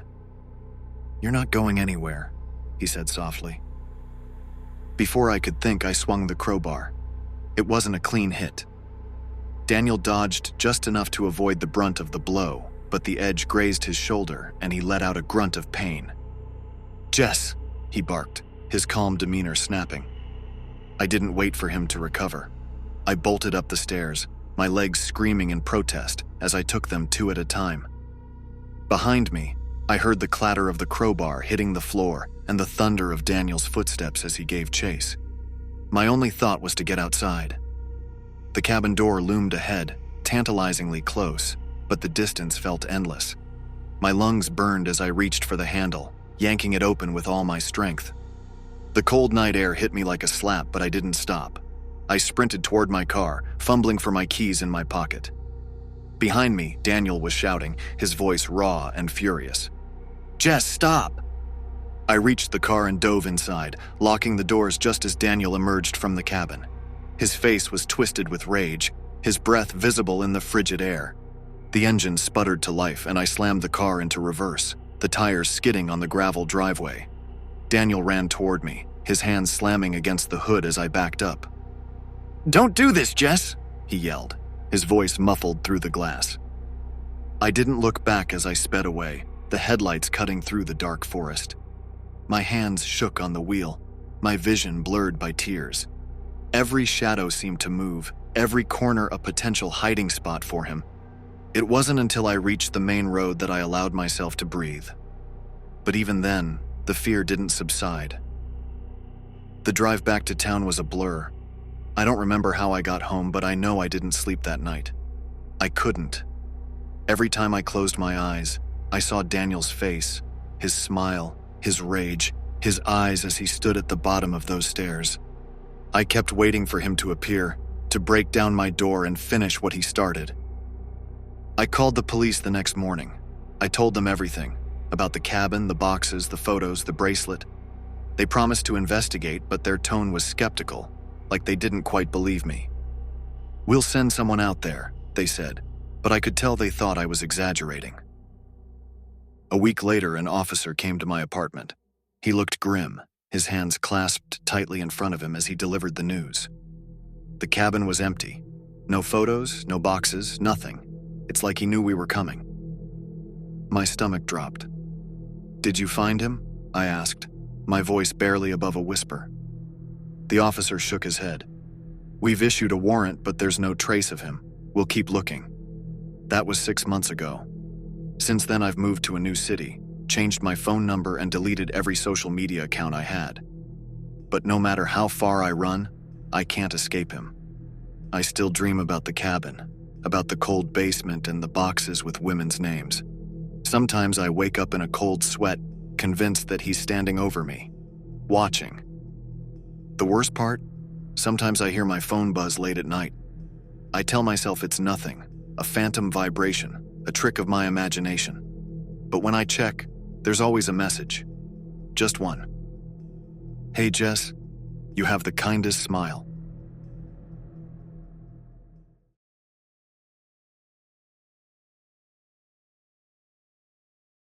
I thought about lying, saying Tyler was the reckless one, that I was just dragged along for the ride. Maybe then I wouldn't feel so guilty. Maybe people wouldn't look at me like I'm a coward who left my best friend behind. But the truth is, I knew it was a bad idea from the start. I ignored all the signs because I was desperate. Desperate for rent money, desperate for an escape, desperate not to feel like a failure. And Tyler, he was the dreamer, the fearless one. He believed there was a shortcut for everything. I guess that's why I said yes. What happened in that house wasn't an accident. It wasn't some random Craigslist scam gone wrong. It was planned. I think about that a lot. The fact that someone out there was waiting for us, watching us, knowing exactly how the night would end. A pause, a shaky inhale. They never found him, The police told me the house was empty when they got there, like it had been abandoned for years. But I know what I saw, I know what I heard, and I know I'll never forgive myself for running. It started like most bad decisions do, with a mix of desperation and a little too much trust in someone else's optimism. Tyler and I were roommates, friends since high school who thought living together would be just as easy as crashing in each other's basements back in the day. Turns out life after college doesn't work that way. I was barely scraping by on my part-time job at the auto shop, and Tyler had been bouncing between gigs since his bartending shifts got cut. By the time November rolled around, we were staring down 3 months of unpaid rent and a landlord who wasn't as forgiving as he liked to pretend. I was the practical one, always looking for a second job, a side hustle, anything to keep the lights on. Tyler? He was the dreamer. He lived in a world where the next big break was always just around the corner. That's probably why I didn't stop him when he showed me the Craigslist ad. $200 an hour, Tyler said, his grin wide enough to split his face. Can you believe this? I frowned, leaning over to look at his phone. The ad was short and vague. Movers wanted, 200 hour, cash, 1-day job, no experience necessary, must be able to lift heavy items, discretion required. That's a scam, I said immediately. Tyler rolled his eyes. How do you know? It's Craigslist, I said. Plus, discretion required? That's a red flag. Or, Tyler countered, it's just some rich guy with too much junk who doesn't want the IRS snooping around. Come on, Sam, we need this. It's one day. In and out. I hesitated. Tyler was impulsive, but he wasn't stupid. And honestly, the idea of walking away with enough cash to cover my half of the rent was tempting. When's the job? I asked. Tyler grinned. Tomorrow. The next morning was bleak. Rain slicked the roads, and the clouds hung so low it felt like they were pressing down on the car. Tyler didn't seem to notice. Man, this is gonna be easy, he said, drumming his fingers on the steering wheel. 2 guys, a couple of hours of heavy lifting, and we're rich. Define rich, I said dryly, staring out the window. The woods had started to thicken, the trees crowding closer to the road. Tyler laughed. Rich enough to get a decent meal for once. No more ramen for you, my friend. I wanted to believe him, but something about the drive unsettled me. Maybe it was the way the GPS lost signal halfway there, or the fact that the houses we passed grew fewer and farther between. By the time we reached the address, it felt like we'd driven straight off the map. The house appeared out of nowhere, tucked behind a wall of overgrown trees. It was massive, 3 stories tall, with weathered siding and windows that looked like they hadn't been cleaned in decades. This is it? I asked, my stomach twisting. Yep, Tyler said, pulling into the driveway. The door creaked open before we even knocked. Mr. Grayson stood in the doorway, his gaunt frame silhouetted against the faint light from inside. He looked older than I'd expected, with thinning gray hair and a face that seemed permanently set in a scowl. You're late, he said. Sorry about that, Tyler said cheerfully. Traffic. Grayson didn't respond. He stepped aside, gesturing for us to enter. The house was worse inside than it looked from the outside. The air was heavy with the smell of mildew, and the floor creaked under our weight. Every wall was covered in photographs, black and white portraits of people who looked like they belonged in the 19th century. This way, Grayson said, leading us to the basement. The stairs were steep, the kind you'd expect to find in a house that hadn't been updated since it was built. The basement was dimly lit, with a single bare bulb casting flickering shadows on the walls. You'll be moving these, Grayson said, pointing to a stack of furniture against the far wall. Be careful. They're valuable. Got it, Tyler said, already sizing up the stack. We worked in silence for the first hour. The furniture was heavy, and the narrow staircase made every trip upstairs a struggle. Grayson hovered nearby, his eyes never leaving us. Do you live here alone? Tyler asked at one point, trying to break the tension. Grayson didn't answer. By the time we'd finished half the stack, my arms were burning, and the air felt even heavier than before. I couldn't tell if it was the mildew or something else, but it was hard to breathe. I need a break, I said, setting down the edge of a cabinet. Tyler rolled his eyes. Come on, man, we're almost done. I'll be back in 5, I said, heading up the stairs. The kitchen was as unsettling as the rest of the house. The counters were bare except for a single butcher's knife lying next to a cutting board. I poured myself a glass of water from the tap, trying to shake the feeling that we shouldn't have come here. When I returned to the basement, Tyler was standing in front of the locked door, a crowbar in his hands. What are you doing? I asked. Come on, Sam, Tyler said. Don't you want to know what he's hiding? No, I said firmly. But Tyler had already wedged the crowbar into the door frame. The lock broke with a metallic snap, and the door creaked open. The smell hit us first, a rancid mix of rot and chemicals. Oh my God, Tyler whispered. The room was small and windowless, with shelves lining every wall. The shelves were filled with jars, each one containing something I couldn't fully comprehend. Teeth, bones, locks of hair. We need to leave, I said, my voice shaking. But before we could move, Grayson appeared in the doorway. What do you think you're doing? Grayson's voice was quiet, but it carried an edge that made my stomach drop. "We didn't mean to," Tyler began, but Grayson was already moving. He lunged at Tyler, grabbing the crowbar and swinging it with surprising strength. Tyler stumbled back, crashing into one of the shelves. Jars shattered on the floor, their contents spilling out. "Run!" Tyler shouted at me. I hesitated, my feet rooted to the floor. "Go!" Tyler screamed. I turned and ran. The stairs seemed endless, my legs burning as I pushed myself forward. Behind me, I heard Tyler yelling, followed by a sickening thud. I reached the car and fumbled with the keys, my hands shaking so badly I could barely get the door open. The engine roared to life and I sped away, tears blurring my vision. The police didn't find anything. The house was empty, like it had been abandoned for years. No Grayson, no jars, nothing. They told me Tyler probably ran off, that I must have misunderstood what happened. But I know the truth. Tyler didn't run. He's gone. And sometimes when it's quiet, I hear his voice. I tell myself it's just my guilt. But deep down, I know. Grayson's still out there. I drove for hours before I realized I had no idea where I was going. My hands ached from gripping the steering wheel so tightly, and the gas gauge was teetering on empty. The rain hadn't let up, smearing the windshield with streaks of water that the wipers couldn't clear fast enough. Tyler's voice was still in my head. "Run! Go!"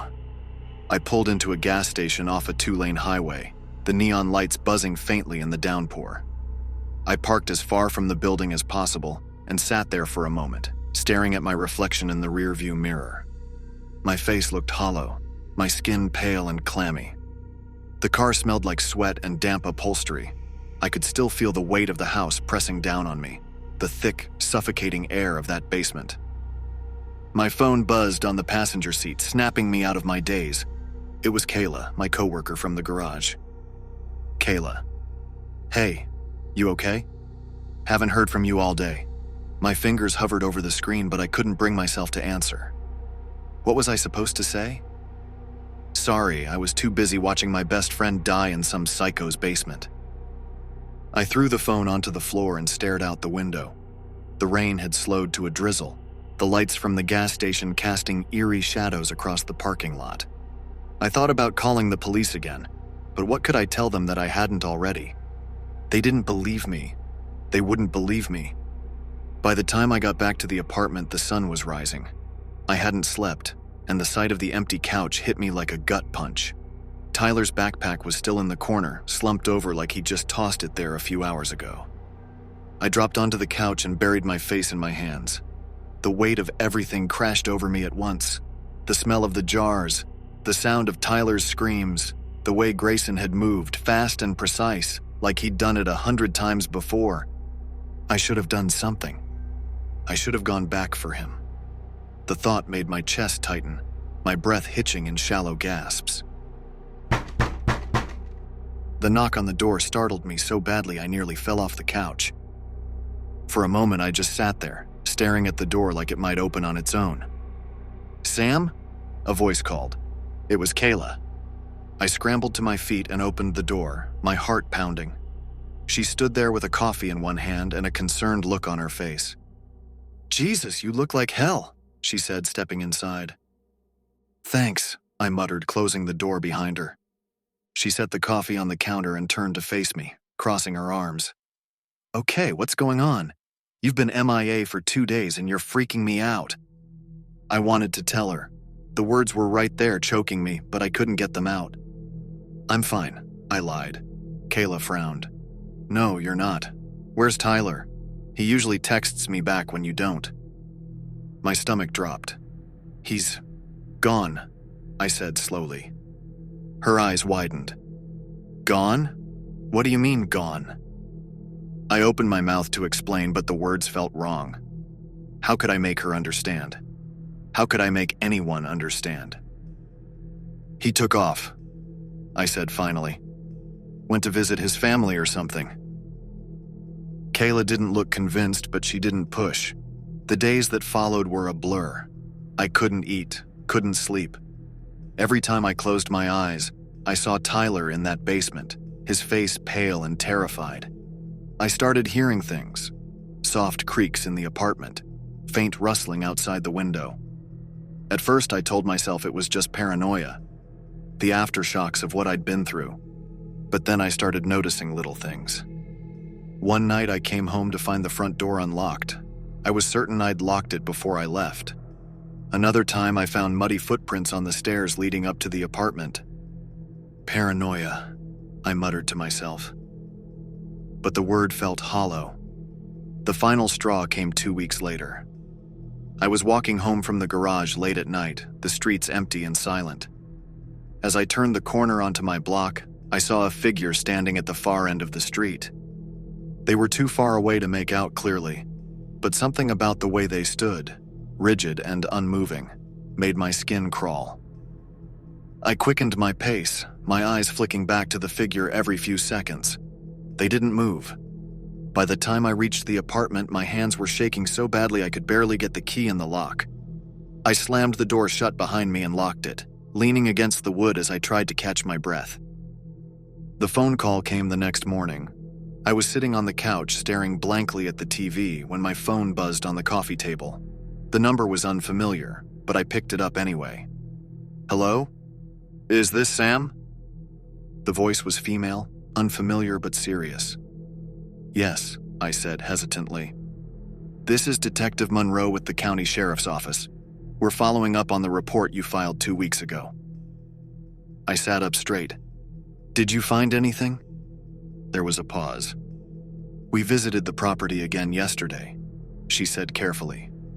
"The house was empty when we arrived, but we found evidence in the basement that suggests someone else may have been there recently." My heart started pounding. "What kind of evidence?" "We found jars, similar to the ones you described," she said, "and something else." "What?" I whispered. "A photograph," she said. "It was tucked into one of the shelves." I swallowed hard. "What was it of?" Another pause. "It was a picture of you and your friend Tyler," she said. "It looks like it was taken the day you arrived at the house." The room started spinning. How is that possible?" I managed to choke out. "We're still investigating," she said. "In the meantime, I suggest you stay somewhere safe." That night, I packed a bag and drove to a motel on the edge of town. The room was small and smelled faintly of bleach, but it felt safer than the apartment. I double-checked the locks on the door and windows, then sat on the edge of the bed, staring at my phone. It buzzed once, a notification lighting up the screen. "Unknown number. You left too soon." Tyler didn't. The phone slipped from my hand, clattering onto the floor. The motel room suddenly felt too quiet, the air too still. And then I heard it. A knock at the door. The knock was soft, almost polite. I froze, my breath catching in my throat. The door was locked. I'd checked it twice, but the thin chain suddenly felt laughably insufficient. "Who is it?" I called out, my voice trembling. No answer. I reached for my phone, my hands shaking as I fumbled to unlock the screen. The text from the unknown number stared back at me. "You left too soon." Tyler didn't. Another knock, louder this time. I dialed 911, pressing the phone to my ear as I backed away from the door. 911, what's your emergency?" "There's someone at my door," I whispered, glancing toward the window. The parking lot outside was empty. "Are you in immediate danger?" the operator asked, her voice calm but firm. "I don't know," I said. "I think—" The chain snapped. The door burst open, slamming against the wall, and I screamed. A figure stood in the doorway, but it wasn't Grayson. It was Tyler. "Tyler?" I whispered, my voice barely audible. He stepped into the room, his face pale and gaunt, his eyes hollow. His clothes were filthy, torn and streaked with dirt. "You left me," he said. His voice was flat, devoid of emotion. I took a step back, my heart pounding. I thought you were dead. Tyler, You left me," he repeated, his expression unchanging.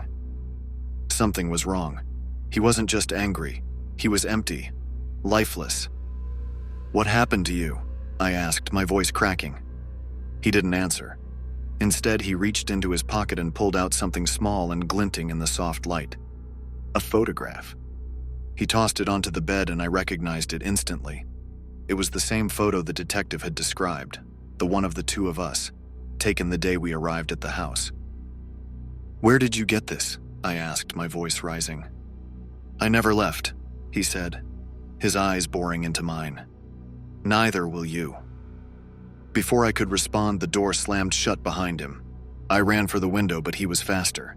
He grabbed my arm, his grip like a vice, and shoved me against the wall. "You were supposed to stay," he said, his voice low and menacing.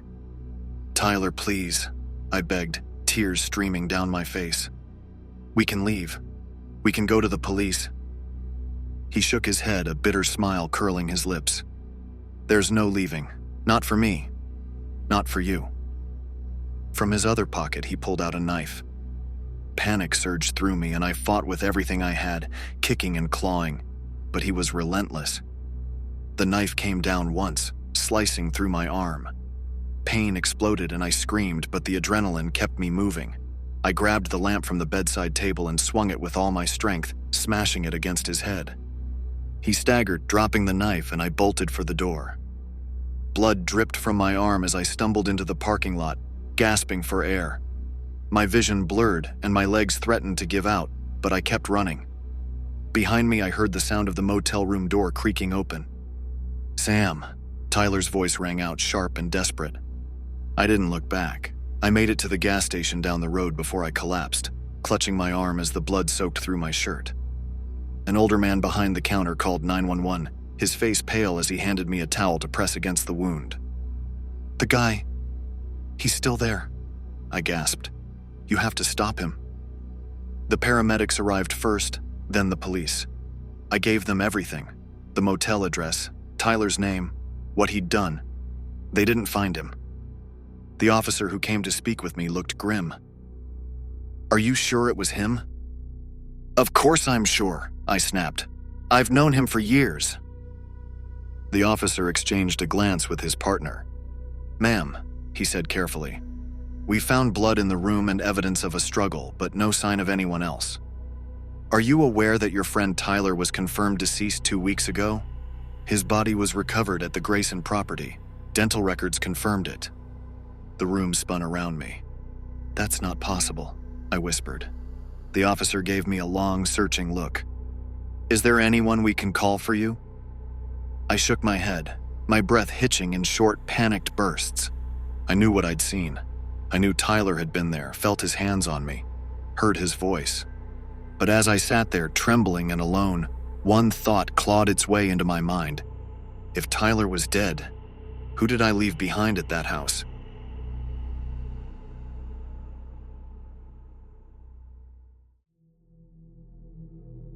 This story is narrated from the Journal of Elias Harper. To those who read this, do not pity me, nor think me mad. I am both sinner and victim, bound by a memory that gnaws at my soul, even as I approach my final breath.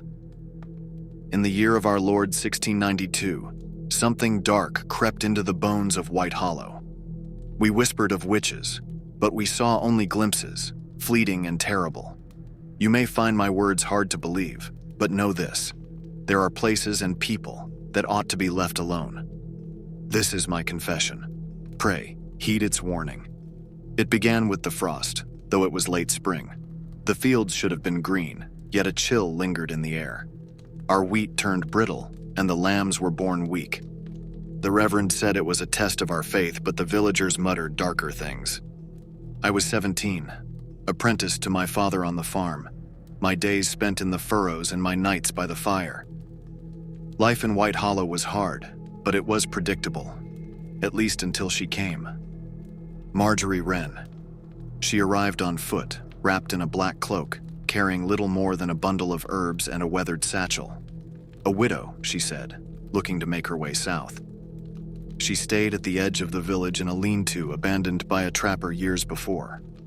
At first, people spoke kindly of her. how she knew the ways of plants, how her tinctures healed sores and eased colic. But then came the accidents. The miller's eldest daughter was the first. A fever gripped her without warning, and no poultice could bring it down. Then the Reverend's prized calf died in its stall, its eyes open and glazed. By midsummer, White Hollow buzzed with quiet hysteria. We didn't dare name it aloud, but every whisper carried the same thought: witchcraft. I didn't believe it, not at first. I thought of myself as reasonable, a skeptic even, though I rarely said so aloud. My father warned me to steer clear of Marjorie, but I was curious. She walked the woods often, picking wildflowers or digging at the roots of trees. I followed her once, or tried to. Her steps were quiet, her movements deliberate, and I quickly lost her among the thick pines. When I returned to the path, my chest tight with embarrassment, I heard her voice. "Why do you follow me, boy?" I spun around, finding her no more than 10 paces away, her gray eyes cold as slate. I wasn't. Her lips twitched, though not in a smile. "Stay where it is safe." Then she turned and vanished into the woods as easily as a shadow. The hollow elm stood at the edge of the village, a great gnarled tree older than the town itself. Its roots twisted like snakes, and its bark was blackened in places, as though touched by fire. It was said witches were hanged there long ago, their curses sinking into the soil. Most avoided it, but the tree had always fascinated me. Its branches seemed to stretch toward the sky in defiance, and the air around it felt heavier somehow. One evening, Tobias Pratt came to me with a plan. He was older than me, braver too, or so I thought. "We'll scare her," he said. "Marjorie Wren. She walks near the hollow elm every night. We'll lie in wait, make her think twice about staying in White Hollow."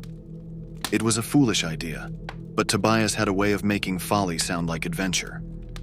There were 5 of us in total. Myself, Tobias, his sister Sarah, and 2 other boys, Samuel and Ephraim. We brought no weapons, just a lantern and a rope, though I'm not sure why.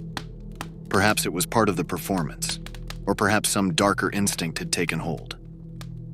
We gathered beneath the hollow elm at dusk. The sun bled across the sky, staining the clouds a deep crimson. Tobias handed me the lantern, its flickering flame casting uneasy shadows. "Quiet now," he hissed. "She'll hear us."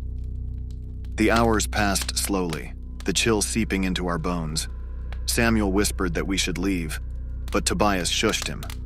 The wind rustled the branches above us, and somewhere in the distance, an owl called.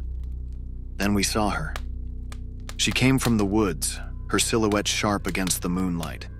She moved with a strange grace, her steps almost silent, despite the crunch of frost underfoot. Her head tilted slightly as though listening to a melody we couldn't hear. None of us spoke. I don't think any of us breathed. Marjorie stopped at the base of the tree, her hand brushing the bark. She stood there for a long moment, her back to us. Then slowly, she turned her head. Her eyes found us immediately. It was impossible.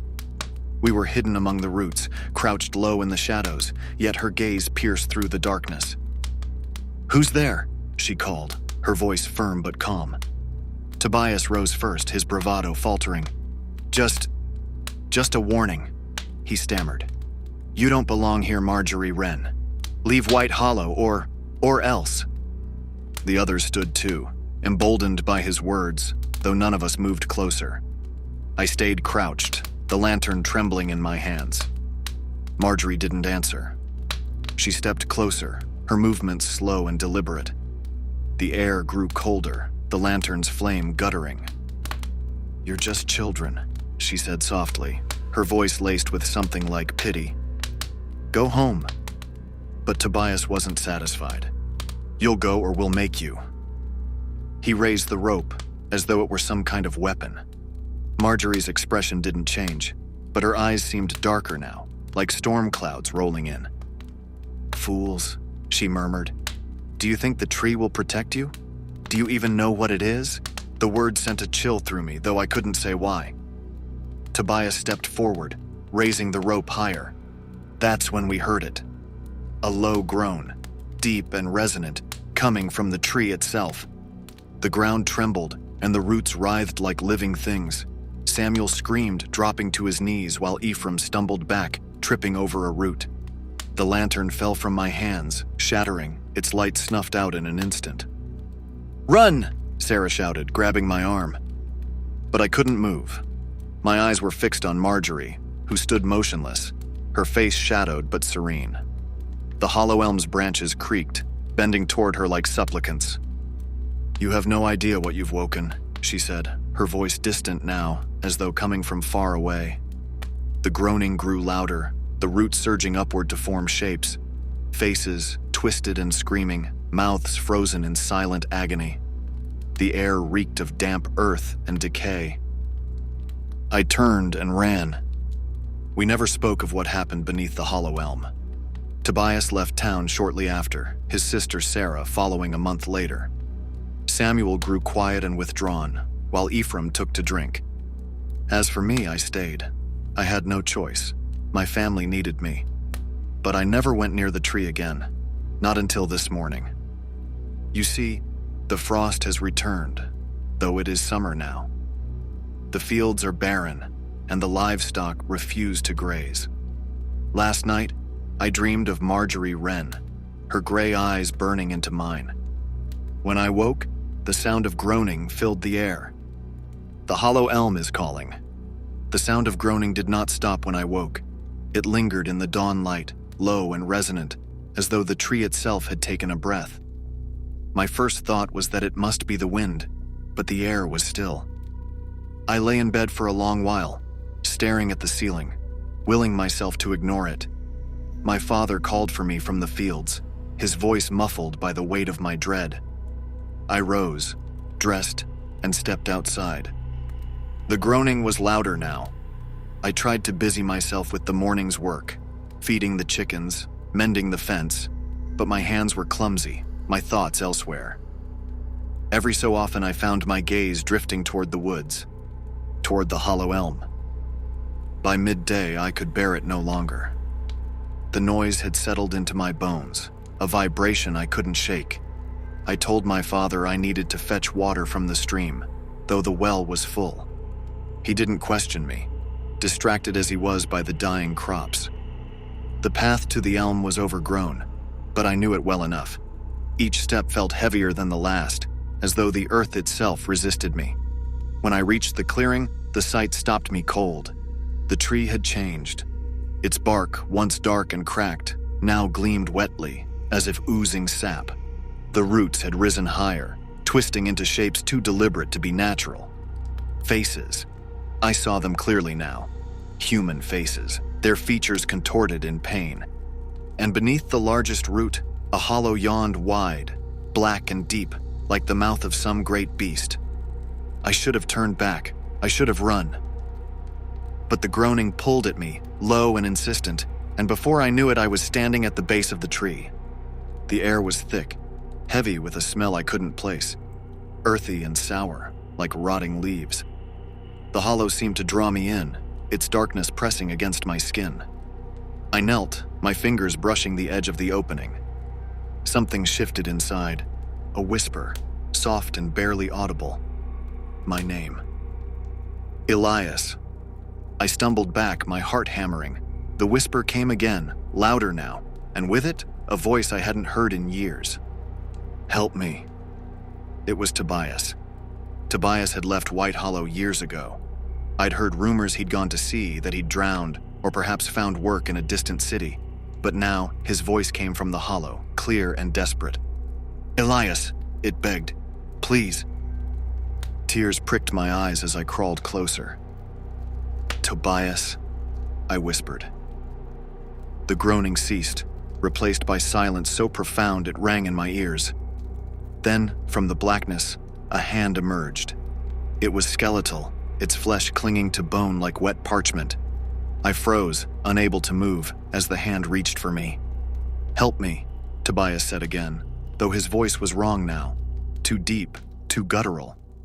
The hand grasped my wrist, its grip like iron. I screamed, pulling back, but the thing held fast. The ground beneath me shifted, the roots writhing like snakes. The hollow widened, its darkness spilling out, and for a brief moment, I saw what lay within. It was not Tobias.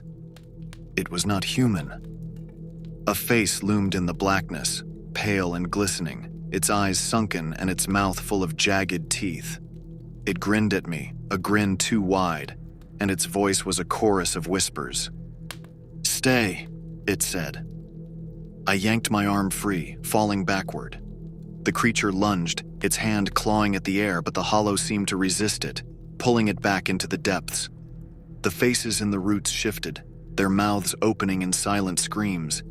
The groaning returned, louder now, a deafening roar that seemed to shake the very ground. I ran. When I reached the village, I found it empty.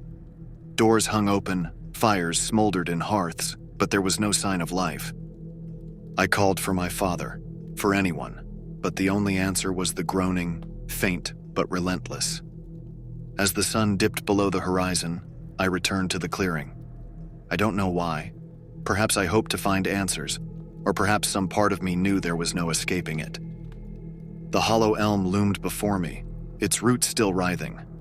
The faces were gone now, their shapes smoothed over as though they had never been. The hollow had closed, but the air still carried the stench of decay. Marjorie Wren stood beneath the tree. She turned as I approached, her gray eyes meeting mine. "You shouldn't have come back," she said. "What is it?" I asked, my voice trembling. "What did you do to Tobias?" Her expression softened, though it brought no comfort. "It's not me you should fear, Elias. The tree is older than you can imagine. Older than this town, older than men. It hungers." I shook my head, unable to comprehend her words. "Then why did it take him?" She stepped closer, her voice low and urgent. "It doesn't take, it offers. It shows you what you want most, and when you reach for it," she gestured to the hollow. I understood then. The faces in the roots, the whispers in the dark, they weren't victims. They were fools, drawn in by promises, devoured by the tree. "It won't stop," Marjorie said. "Not until it's fed." The ground trembled beneath us, the roots splitting open once more. The groaning grew louder, a terrible wail that shook the air. "Run!" Marjorie said, her voice sharp. "Leave this place!" But I couldn't move. The hollow yawned wide again, its blackness spilling out, and the whispers returned, calling my name. "Elias," they sang. "Come home." Marjorie grabbed my arm, pulling me back. "Go!" she shouted. "While you still can." I turned and fled, the groaning chasing me all the way to the edge of the woods. I never saw Marjorie Wren again. The next morning, the villagers returned, though none could explain where they had been. The frost lifted, the crops grew green, and life in White Hollow resumed as though nothing had happened. But the hollow elm remains. Even now, as I sit by the fire, the whispers come to me, faint and distant, but unmistakable. The tree remembers, and it is hungry. The cold bite of winter air seeped through the tiny gaps in the old sedan, making Sarah shiver despite the car's heater blasting on high. The New Year's Eve party was in full swing across town, and she was running late. Beside her, her boyfriend, Ethan, gripped the steering wheel tightly, his eyes squinting against the blowing snowflakes. "Maybe we should have stayed home," Ethan muttered, his knuckles white against the leather steering wheel. Sarah scoffed, adjusting her sequined dress. "It's New Year's Eve, Ethan. Everyone's out tonight. Stop worrying." In the back seat, their friends, Jordan and Paige, laughed as they sipped from a shared flask. The mood was light despite Ethan's tension. The empty road stretched ahead, cloaked in snow and darkness. The quiet hum of the tires was broken only by the occasional laughter in the back seat. Sarah leaned forward to change the radio station when it happened. The car lurched violently. A sickening thud echoed through the air, followed by the screeching of brakes as Ethan slammed the pedal to the floor. "What was that?" Sarah screamed, her hand clutching the dashboard. I don't know," Ethan stammered, his voice rising. The car skidded to a halt, and the four of them sat frozen in stunned silence, their breaths visible in the frigid air. The world outside was still. Jordan broke the silence. We hit something. Or someone. Ethan turned to Sarah, panic etched into his face. Stay here, I'll check. No! Sarah hissed, gripping his arm. What if it's bad? But Ethan had already opened the door. The icy wind rushed in, carrying with it the reality of what had just occurred. He stepped out into the snow, his boots crunching as he approached the dark lump in the road. A human shape lay sprawled on the asphalt, a red stain spreading like ink across the snow. Ethan's heart sank. It was a man. He looked young, maybe in his 20s, wearing a black hoodie and jeans. His head was twisted at an unnatural angle. Ethan! Sarah's voice cut through the cold air. What is it? He turned back, his face pale. It's a person. He's dead. The others piled out of the car, their faces morphing into masks of horror as they saw the body. Paige covered her mouth, gagging, while Jordan stood frozen, muttering a string of curses under his breath. What do we do? Sarah's voice cracked as she looked at Ethan. He ran a hand through his hair, his breath coming in panicked gasps. We have to call the police. And tell them what? Jordan snapped, his voice shaking. That we hit some guy in the middle of nowhere? They'll think we were drinking. But we weren't, Sarah argued. Jordan glared at her. Doesn't matter. It's New Year's Eve. They won't believe us. They'll think we were wasted or high. We'll all go to jail. Ethan hesitated, glancing between the body and his friends. We can't just leave him here. Paige stepped forward, her voice barely above a whisper. What if no one finds him? The group fell silent, the weight of her suggestion sinking in. We could move him, she added hesitantly. There's that ditch over there. The snow will cover him up. Sarah recoiled. Are you insane? That's a human being. Do you have a better idea? Paige shot back, her eyes glassy with tears. Jordan grabbed Ethan's arm. Look, man, it's your car. If the cops get involved, it's your life on the line. Think about it. Ethan looked at Sarah, who shook her head vehemently, but his resolve was crumbling. The snow was falling faster now, blanketing the road and the body. The wind howled, urging them to act. Fine, Ethan said finally, his voice barely audible. We'll move him. The group worked quickly, their hands trembling as they lifted the body. It was heavier than they'd expected, dead weight resisting their every move. They carried him to the ditch, their breaths ragged and their hearts pounding. The snow was already accumulating, creating a natural cover. They lowered him into the shallow trench and stepped back, staring at the lifeless figure. Ethan grabbed a branch and began sweeping the snow over the body. We never talk about this. Ever. The others nodded silently, their faces pale. As they trudged back to the car, Sarah glanced over her shoulder. The ditch was barely visible under the falling snow, but something about it felt wrong. She shook the thought away, climbing into the passenger seat. The car roared to life and they sped off into the night, leaving the past behind them, or so they thought. The party was already in full swing by the time they arrived. Music blared from the speakers and the smell of booze and cheap cologne filled the air. People cheered as they entered, oblivious to the shaken expressions on their faces. Sarah clung to Ethan's arm, her eyes darting around the room. I can't do this. I can't pretend everything's fine. You have to, Ethan said firmly. If we act weird, people will notice.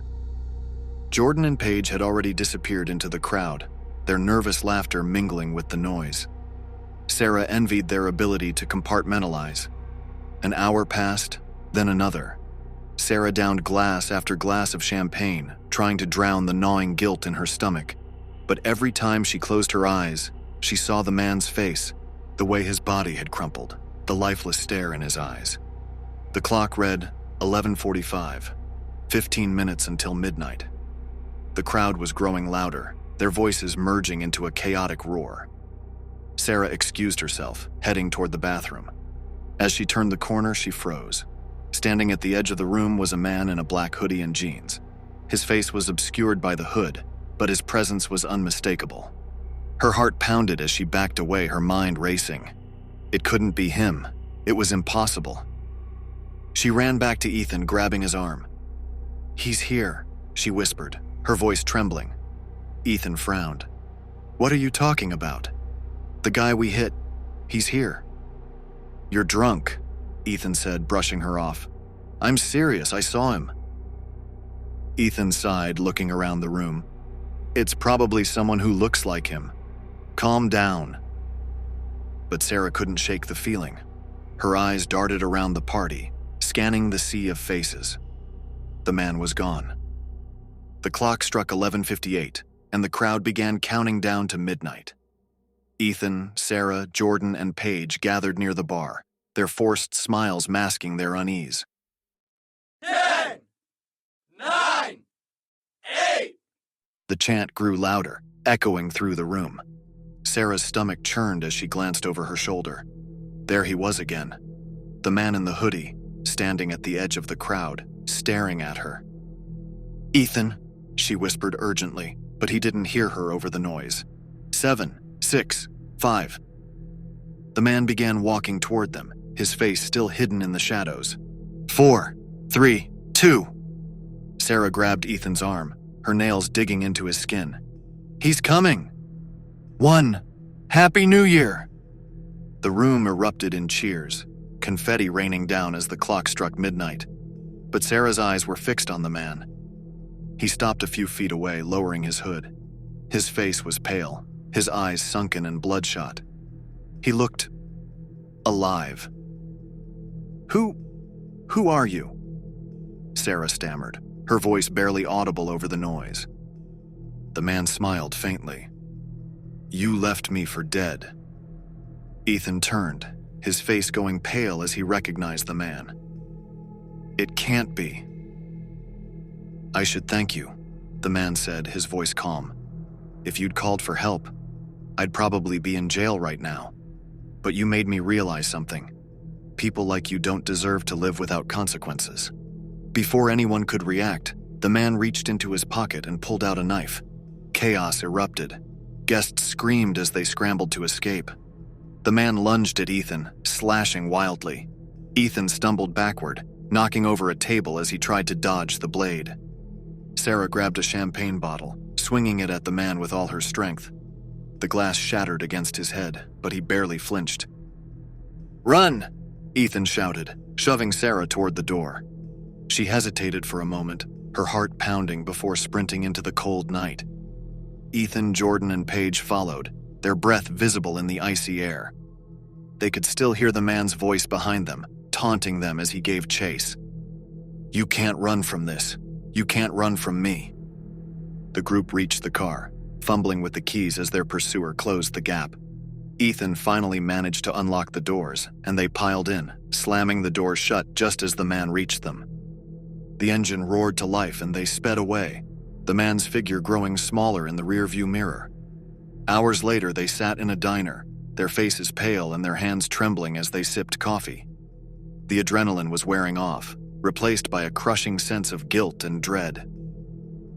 "We have to go to the police," Sarah said finally, breaking the silence. Ethan shook his head. "And tell them what? That we left a man to die, and now he's trying to kill us?" Jordan stared at his coffee, his voice hollow. "He's not going to stop." Paige looked up, tears streaming down her face. "What do we do?" No one had an answer. The weight of their actions hung heavy in the air. The diner buzzed softly with the sounds of clinking plates and murmured conversations, but to Sarah and the others, it was as though the world outside had ceased to exist. Their universe had contracted to the cramped vinyl booth and the haunting specter of their pursuer. "We can't run forever," Sarah whispered, her voice barely audible over the hum of a coffee machine. Ethan slammed his fist on the table, making their cups jump. "What do you want me to say? That we're screwed? That this is all my fault?" "No one's saying that," Paige interjected, though her trembling hands betrayed her fear. Jordan finally spoke, his tone sharp. "We need to figure out who he is. That guy didn't just get up from the ditch like a zombie. Someone must have found him. Maybe he followed us from the party." Sarah furrowed her brow. But how? We didn't even know who he was. Paige hesitated before speaking, her voice soft. What if we did? The group turned to her, their faces contorted in confusion. Paige swallowed hard, avoiding their eyes. What if one of us knew him? I mean, what if this wasn't an accident? Ethan stared at her incredulous. You think someone planned this? Are you hearing yourself? Listen to me, Paige's voice cracked as she leaned forward. I'm saying it's too much of a coincidence. We hit a random guy on a deserted road and now he's alive and hunting us? What are the chances? Jordan leaned back in his seat, rubbing his temples. We're spiraling. None of this makes sense. Sarah closed her eyes, trying to block out the rising panic. But in the dark corners of her mind, the man's face loomed, his bloodshot eyes filled with rage. After some heated debate, the group decided to retrace their steps. If they wanted answers, they needed to start where it all began. The drive back to the scene of the crash was silent, each of them lost in their thoughts. The snow had eased, but the road was still coated in a thick, treacherous layer of ice. As they approached the stretch where the accident occurred, Ethan slowed the car. Over there, Sarah said, pointing to the ditch. Ethan pulled over and they stepped out into the biting cold. The wind whipped at their faces as they trudged toward the spot where they'd left the body. Sarah's stomach churned as they neared the ditch, the memory of the night flashing vividly in her mind. But the ditch was empty. I told you, Ethan muttered, his voice shaky.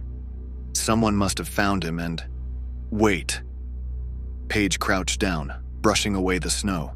Beneath it, faint tire tracks led away from the scene, disappearing into the woods.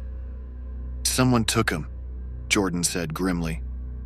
Whoever it was, they know. Sarah stared at the tracks, her pulse quickening. But who? Back in the car, they sat in silence, the heater struggling to thaw their frozen hands and feet. Finally, Paige spoke up, her voice barely above a whisper. We need to figure out who he is. How? Ethan asked, exasperated. We don't even know his name. Paige pulled out her phone, her fingers trembling as she navigated to the local news website. If someone found him, there's probably something about it online. She typed frantically, scrolling through articles. Then she froze. Oh my God. What? Sarah leaned over, her heart pounding. Paige turned the screen toward them. A headline blared across the top. Local man missing after New Year's Eve. Beneath it was a photo of a young man in a black hoodie, his smile warm and friendly. It's him, Paige whispered. His name's Dylan Keene. Says he was last seen walking home from a party on the same road we were driving on. Jordan read over her shoulder, his brow furrowing. It says he worked at that gas station near campus. You don't think he recognized one of us from there, do you? Ethan shook his head, but Sarah wasn't so sure. Something about the photo tugged at her memory, a nagging feeling she couldn't place. The group decided to head to the gas station where Dylan had worked, hoping to find answers. It was a long shot, but they were desperate. The station was nearly empty when they arrived, the flickering fluorescent lights casting eerie shadows on the snow. A bored-looking cashier glanced up as they entered. Help you with something? He asked, eyeing them suspiciously. Sarah stepped forward, forcing a smile. We're, looking for someone. Dylan Keene. He worked here, right? The cashier's expression darkened. Yeah, poor kid. Heard he went missing. Why are you asking? Ethan spoke up, his voice steady despite the tension. We were friends of his, just trying to figure out what happened. The cashier shrugged, but his eyes lingered on them a moment too long. Dylan was a good kid, kept to himself mostly, except for that New Year's Eve party. What party? Sarah asked, her voice urgent. The cashier smirked. Some big thing over at the old Miller place. Bunch of college kids, same as every year. Dylan didn't usually go to those things, but this time he made an exception. Sarah's stomach dropped. The Miller party was where they'd been heading the night of the accident. Back in the car, the pieces began to fall into place. He was at the same party, Sarah murmured. What if he saw us there? Or knew we were going. Paige shook her head, tears welling in her eyes. But why would he follow us? We didn't even know him. Ethan gripped the steering wheel tightly. Doesn't matter. We know now. And he's not going to stop until he gets what he wants. Which is what? Jordan snapped. Revenge. Justice. Sarah's voice was barely a whisper. Maybe both. The group decided to go to the Miller house, hoping to find someone who could shed light on Dylan's behavior that night. The old mansion loomed in the distance as they pulled up, its windows dark and foreboding. The party was long over, the house eerily silent. They crept inside, their footsteps echoing on the wooden floorboards. "Hello?" Ethan called out, his voice trembling. No answer. They moved cautiously through the house, the shadows seeming to close in around them. Then, from the corner of her eye, Sarah saw movement. "Upstairs," she whispered, pointing toward the staircase. They ascended slowly, their breaths shallow. At the top of the stairs, a door stood ajar, faint light spilling out. Ethan pushed it open, revealing a small room cluttered with photos, maps, and notes. On the wall was a photo of the group. "Oh my God," Paige breathed. "He's been watching us." The sound of a creaking floorboard made them spin around. Dylan stood in the doorway, his knife gleaming in the faint light. "You left me to die," he said, his voice low and icy. "Now it's your turn." Chaos erupted as Dylan lunged at them. Ethan tackled him, the knife skidding across the floor. Jordan grabbed a chair, swinging it wildly, while Sarah and Paige screamed for help. The struggle was brutal, the room descending into chaos. Dylan fought like a man possessed, his rage giving him strength. Sarah spotted the knife and scrambled for it, her heart pounding. She grabbed it just as Dylan broke free, his eyes blazing with fury. "Stop!" she shouted, holding the blade in front of her. Dylan froze, his chest heaving. "We're sorry," she said, her voice shaking. "We didn't mean for this to happen." "Sorry doesn't bring me back," Dylan spat. "Sorry doesn't erase what you did." Ethan stepped forward, his hands raised. "You're right.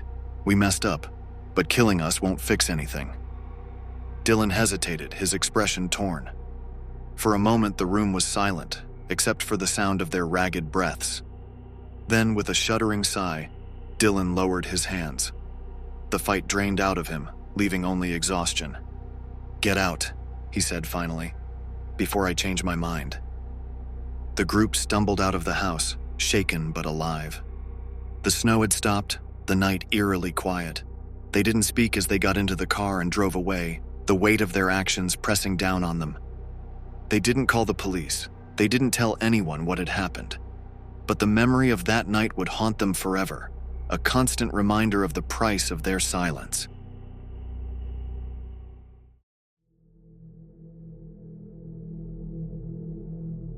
The morning of my wedding was chaos. Not the bad kind, but the kind that makes you realize how much effort it takes to pull off a perfect day. My mom flitted around the house, adjusting centerpieces and barking orders at the catering staff. My maid of honor, Haley, spent most of the morning bribing me to eat something other than champagne and nerves. And James? James was the calm in the storm. "You're beautiful," he whispered as we stood in the dressing room, hidden away from prying eyes. "I can't believe I get to marry you." The ceremony went off without a hitch. The vows were heartfelt, the weather cooperated, and the reception was magical. Our first dance felt like a dream, the world shrinking to just the two of us as the music swelled around us. We'd hired a local videographer named Matt to capture the day. He came highly recommended, with a portfolio full of gorgeous work and a reputation for being unobtrusive. I barely noticed him during the event, which I took as a good sign. "You'll have the final video in 2 weeks," Matt said as he packed up his gear. "I'll email you when it's ready." 2 weeks later, the email came just as promised. I opened the link on a lazy Sunday afternoon, curling up on the couch with James to relive the day. The video was perfect. Matt had captured every smile, every laugh, every stolen glance. Watching it felt like stepping back in time, like we were there all over again. Then the package arrived. It came on a Thursday, addressed to me with no return label. Inside was a plain envelope and a small SD card. "Did Matt mention sending anything else?" I asked James, holding up the card. He shrugged. "Maybe it's bonus footage?" I slid the card into my laptop, curiosity outweighing caution. The first clip was innocuous enough. Raw footage of the ceremony from a different angle, followed by candid shots of guests at the reception. I assumed it was extra material Matt had forgotten to include in the final cut. But then the tone shifted. The next clip showed James and me during our first dance. It was a close-up, far closer than I remembered Matt getting. The camera lingered on my face, panning down slowly to the curve of my neck, the way my hands rested on James's shoulders. A chill ran down my spine. "Do you remember him filming this close?" I asked James. "No," he said, frowning. "That's weird, right?" The clips grew stranger. Shots of us laughing during the cake cutting, but with the audio stripped away, leaving only the faint hum of background noise. A close-up of my bouquet as I held it, the flowers trembling slightly in my grip. Then came the final clip. It started with static, the screen flickering briefly before stabilizing. The angle was off, like the camera had been placed on a surface and left to record. The room came into view slowly.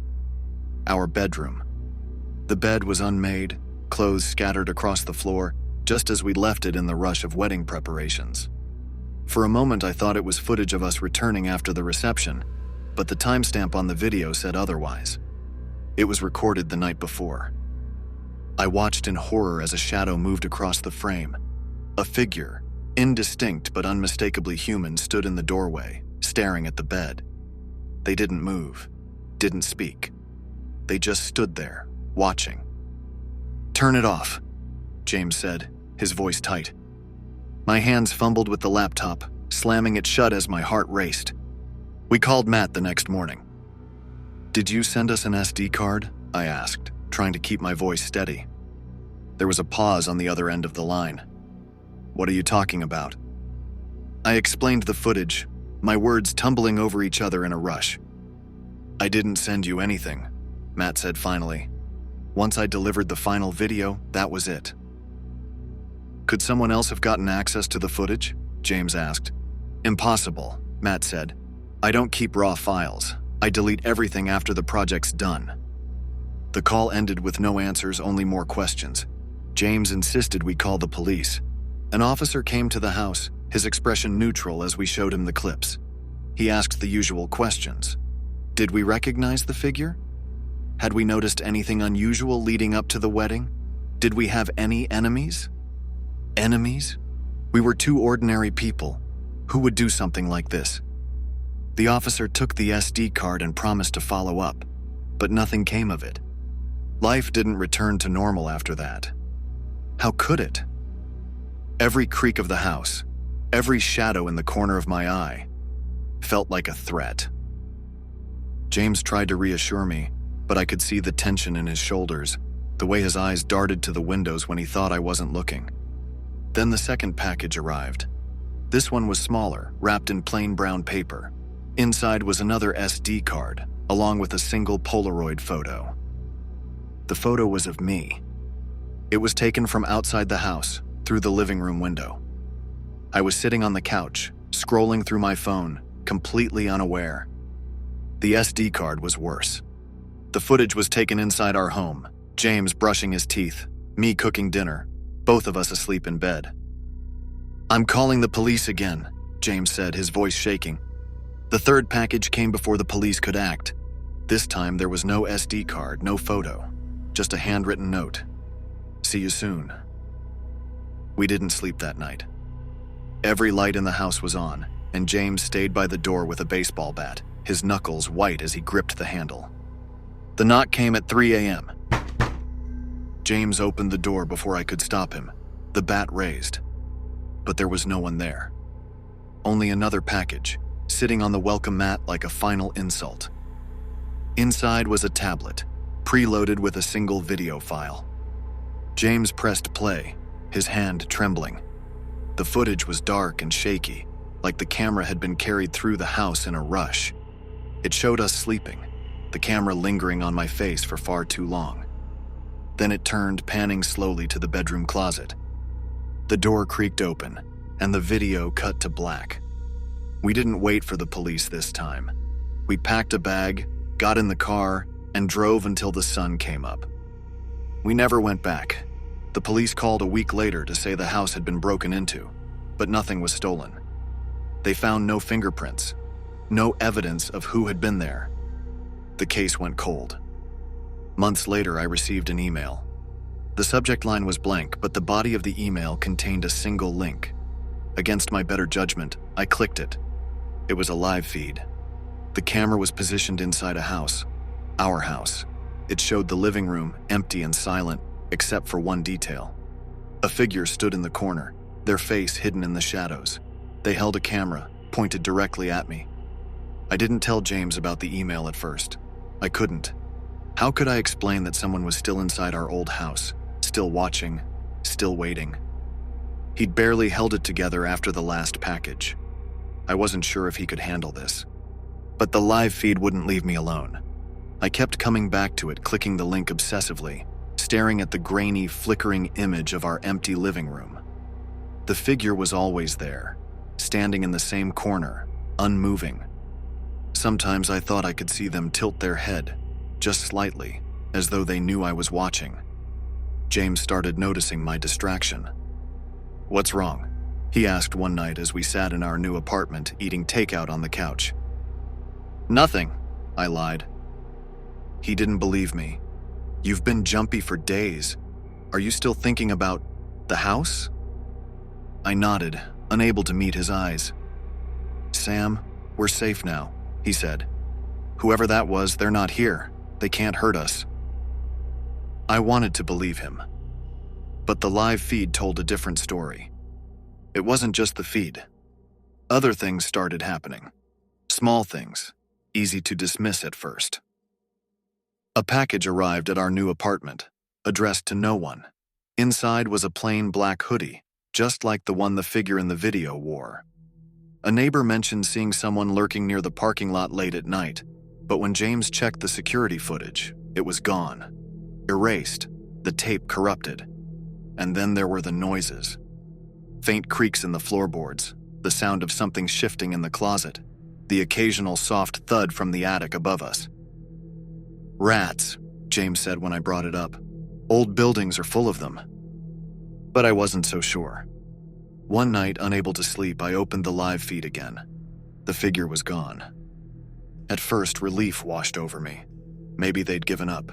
Maybe it was finally over. But then I noticed something else. The room looked different. The angle was wrong. The perspective slightly off. It wasn't the living room anymore. It was our new apartment. I slammed the laptop shut, my pulse racing. "James," I whispered, shaking him awake. He groaned, rolling over to face me. "What is it?" "There's someone here," I said, my voice trembling. He sat up immediately, his eyes darting toward the bedroom door. "Did you see them?" "Not exactly," I admitted. "But I know they're here. I've been watching the live feed and—" "What live feed?" James cut me off, his expression darkening. I hesitated, guilt rising in my chest. "There was an email," I admitted. "It had a link to a camera feed in the old house. I didn't think it was important, but now it's showing this apartment." James stared at me, his face a mixture of anger and fear. "Why didn't you tell me?" "I didn't want to scare you," I said.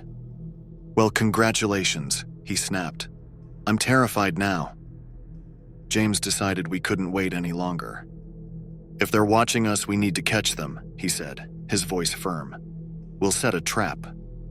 We spent the next day installing cameras around the apartment, hidden ones, not the kind you'd notice at first glance.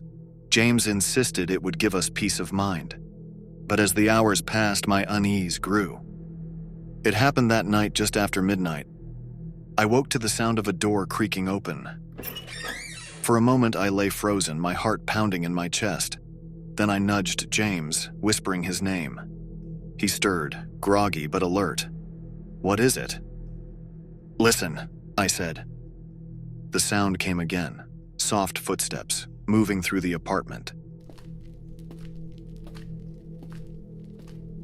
James grabbed the baseball bat we kept by the bed and motioned for me to stay put. "Call the police," he whispered, creeping toward the door. My hands shook as I fumbled for my phone. The line rang once, twice, and then it went dead. The next thing I remember is waking up to bright lights and the sound of voices. "Can you hear me?" someone asked. I opened my eyes to see a paramedic leaning over me, his face lined with concern. "What happened?" I croaked. "You're safe now," he said gently. But I wasn't safe. Not really.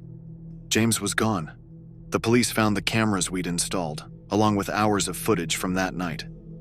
Most of it was unremarkable. Static shots of the apartment, empty hallways, and closed doors. But then came the final clip. It showed the bedroom, dark except for the faint glow of the streetlights outside. The door creaked open slowly, and a figure stepped inside. They wore a black hoodie, the hood pulled low over their face. They stood at the foot of the bed, staring at me for what felt like an eternity. Then they turned and walked out, leaving the door ajar. The clip ended abruptly, with no sign of James. The police never found him. They said he must have run after the intruder, chasing them into the night. But there was no sign of a struggle, no trail to follow. All they found was the laptop open to the live feed. The footage was still running when they arrived, but the perspective had changed again. This time it showed a dark room with concrete walls and a single chair in the center. James was sitting in it. The days after James vanished blurred together. Sleep was impossible. I spent hours replaying the footage, searching for something the police might have missed. A shadow, a sound, a hint of where they had taken him. The live feed link still worked. Every time I clicked it, the camera angle had shifted. At first it showed the old house, the familiar living room frozen in time. Then the angle moved to our apartment, recording the night James disappeared. But now it showed something new. A dark room with concrete walls. I didn't want to believe it was real, that the feed could be anything other than a sick prank. But deep down, I knew better. The room was empty except for the chair, its wooden legs splintered and uneven. I stared at the screen for hours, waiting, hoping for some sign of James. And then, one night, he appeared. The feed flickered, and James was suddenly there sitting in the chair. His head was slumped forward, his hands bound behind him. "James!" I screamed, my voice cracking. I typed frantically into the email's reply box, begging whoever was behind this to let him go. The camera zoomed in slowly, focusing on James's face. His eyes fluttered open, glassy and unfocused. For a moment I thought he didn't recognize me, but then his gaze locked onto the camera and his lips moved. I leaned closer, my heart pounding. "James, I'm here. I can see you." He spoke again, his voice too faint to hear. "What is it? What are you saying?" I pleaded. His eyes widened suddenly, and he shook his head, struggling against the ropes that bound him. His lips formed two clear words, repeated over and over. "Run. Sam, run." The camera cut to static, and when it came back, the room was empty. I sat frozen, my fingers trembling over the keyboard. Before I could think of what to do next, the feed changed again. This time, it showed me. The view was from behind, angled over my shoulder. I could see myself sitting at the desk, staring at the laptop. I whipped around, my eyes darting across the room, but it was empty. The feed flickered once more and the angle changed. Now it was facing the doorway behind me, where a dark figure stood. I didn't think. I grabbed the laptop and bolted, running out of the apartment into the hallway. The stairs felt endless, my bare feet slipping on the cold concrete. I didn't stop until I reached the parking lot, gasping for air. The lot was deserted, the night deathly quiet. I fumbled with my keys, finally unlocking the car and climbing inside. I shoved the laptop into the passenger seat and started the engine, the headlights cutting through the darkness. As I pulled out onto the empty street, I felt the crushing weight of relief. The road was a blur, and my thoughts raced faster than the car ever could. The image of James in that chair, the camera shifting to the figure behind me, I couldn't shake it. I stopped at a motel somewhere off the highway, the neon sign flickering vacancy like a heartbeat. The room smelled faintly of mildew, but I didn't care. I locked the door, shoved a chair under the handle, and placed the laptop on the bed. I stared at the screen for what felt like hours, waiting for the feed to change again. It didn't. The dark room stayed empty, the chair sitting in the center like a throne of despair. I shouldn't have opened the laptop. I should have smashed it, burned it, thrown it into the woods. But I couldn't let go. James was out there somewhere, and this was my only connection to him. I clicked the reply box, my fingers trembling as I typed. "What do you want?" The message sent, and for a long time nothing happened. And then the feed changed.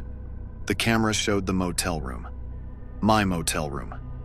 It was positioned outside the window, zooming in on the cheap curtains fluttering in the breeze from the air conditioner. My stomach lurched as the view shifted, moving slowly toward the door. I scrambled off the bed, pressing my back against the far wall. My breaths came in shallow gasps as I stared at the door, waiting for the inevitable knock. But no one knocked. The feed flickered again. This time it was inside the room, the angle pointed directly at me.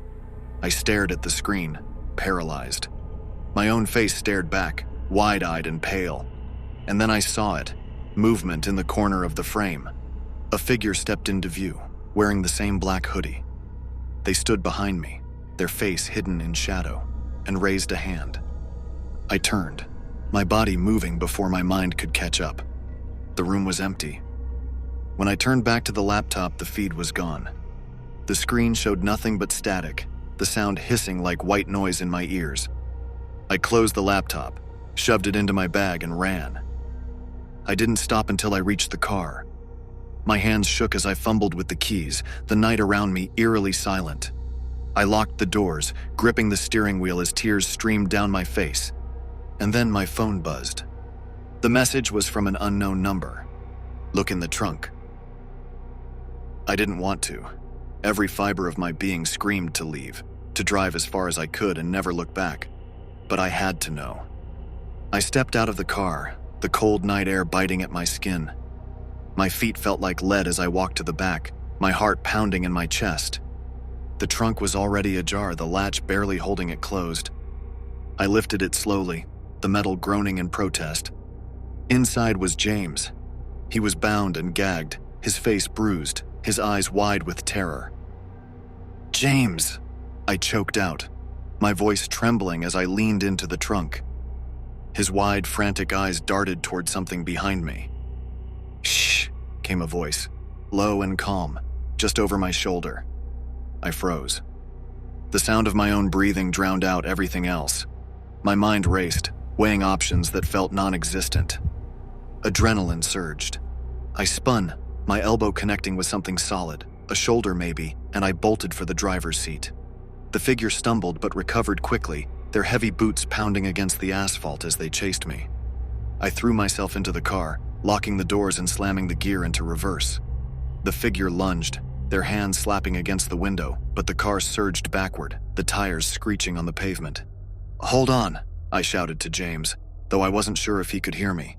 I yanked the wheel, spinning the car into a wild turn before slamming it into drive and hitting the gas. The figure disappeared in the rearview mirror, swallowed by the darkness. The miles blurred together as I drove, my knuckles white against the steering wheel. James groaned in the trunk, the sound muffled but unmistakable. I needed to stop, to get him out, but every shadow along the roadside felt like a trap. Finally, after what felt like hours, I found a deserted stretch of road and pulled over.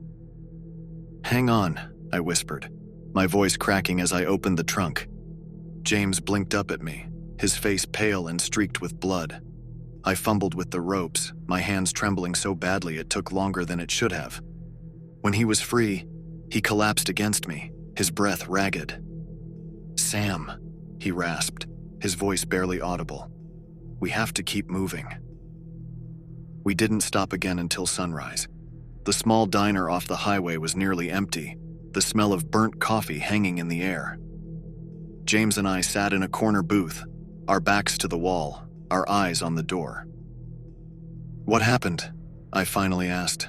my voice barely above a whisper. James stared at his hands, his fingers tracing invisible patterns on the table. "I don't know," he said. "One minute I was chasing them out of the apartment, and the next, I woke up in the trunk." His words didn't explain much, but his haunted expression told me enough. Whoever had done this wasn't just trying to scare us. They wanted control. "We have to go to the police," I said. James nodded, but there was hesitation in his eyes. The police station was cold and sterile, the fluorescent lights buzzing faintly overhead. The officer who took our statement was kind but skeptical, his expression tightening as we described the packages, the footage, the figure in the hoodie. "We'll look into it," he promised, but his tone suggested otherwise. Hours later, we returned to the diner parking lot, only to find something waiting for us on the car's windshield, a small, neatly wrapped package. James and I exchanged a glance, dread pooling in my stomach. "Don't," he said, his voice firm. "We'll give it to the police." But I couldn't stop myself. My hands moved on their own, tearing at the paper as James protested. Inside was a single Polaroid. It showed the two of us sitting in the diner, the photo taken just moments before. "We can't stay here," I said, my voice shaking. James nodded, his jaw clenched. "Then we go somewhere they can't find us." We packed what little we had and drove. Days turned into weeks, and weeks turned into months. We avoided using credit cards, changed our phone numbers, and left no forwarding address. At first, the paranoia was unbearable. Every knock at the door, every unfamiliar car on the road felt like a threat. But as time passed, the fear dulled, replaced by cautious hope. We settled in a small cabin in the mountains, miles from the nearest town. It wasn't much, but it was quiet, and for the first time in months, we felt safe. Everything went quiet after that. We never heard anything. The police investigations are still ongoing.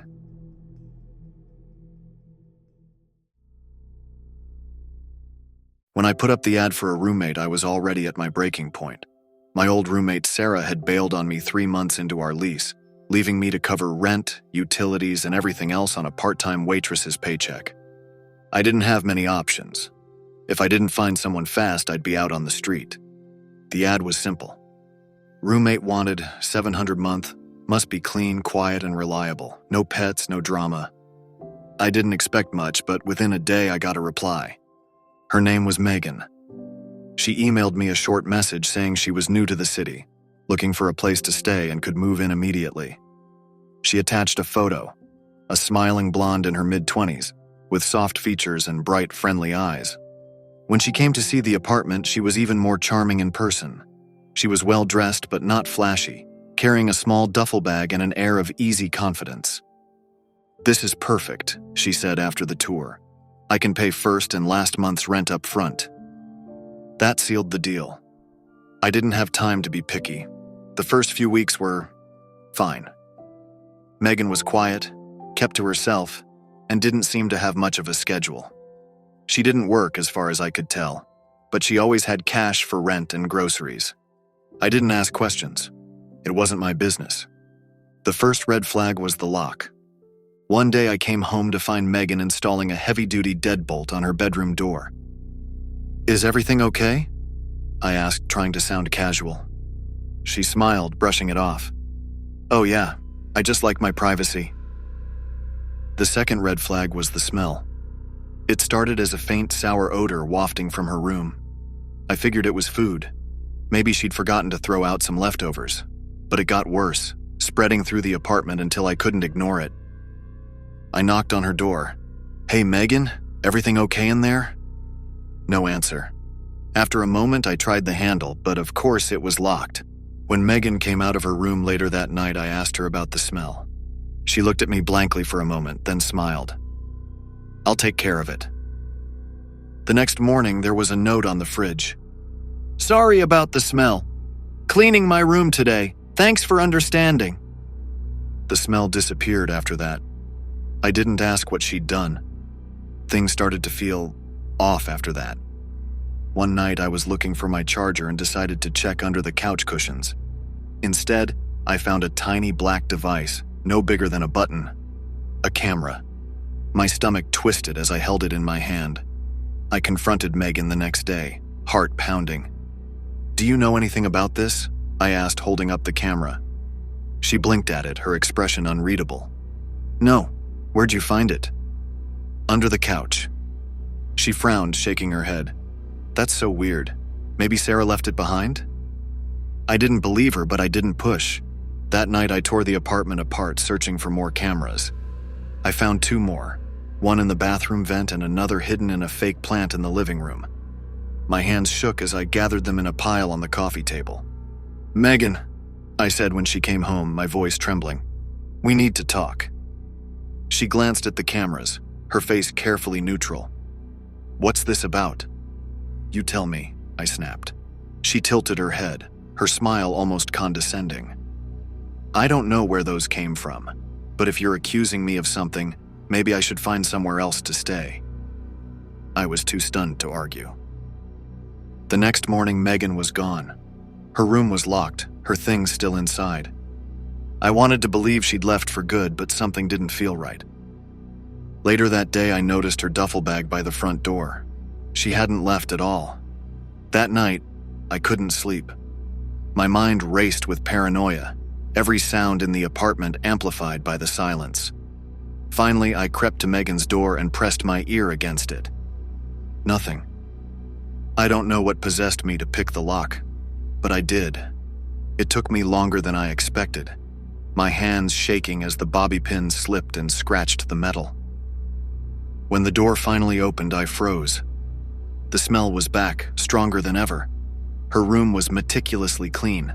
No clothes on the floor, no clutter, nothing personal except for a small notebook on the desk. I flipped it open, my heart pounding. Inside were pages of notes about me, my schedule, my habits, even details about my friends and family. She leaves for work at 8:15, usually home by 5:45, doesn't lock the bathroom window. My blood ran cold. I didn't hear Megan come in. "Find anything interesting?" she asked from the doorway. I whipped around, the notebook still in my hands.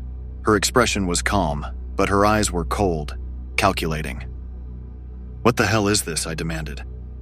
She stepped closer, her movements slow and deliberate. "I told you, I like my privacy." "This isn't privacy," I snapped. "This is stalking." She tilted her head, her smile never reaching her eyes. "I think you're overreacting." I didn't sleep that night. By morning, Megan was gone again, her duffel bag missing. I took the opportunity to pack my things, shoving clothes and essentials into garbage bags as fast as I could. I didn't care about the lease or the rent, I just wanted out. As I loaded the last bag into my car, I felt a prickle of unease. I turned and saw her standing at the end of the street watching me. She didn't move, didn't call out. She just stood there smiling. I never went back to that apartment. The landlord called a week later asking why I'd abandoned the lease.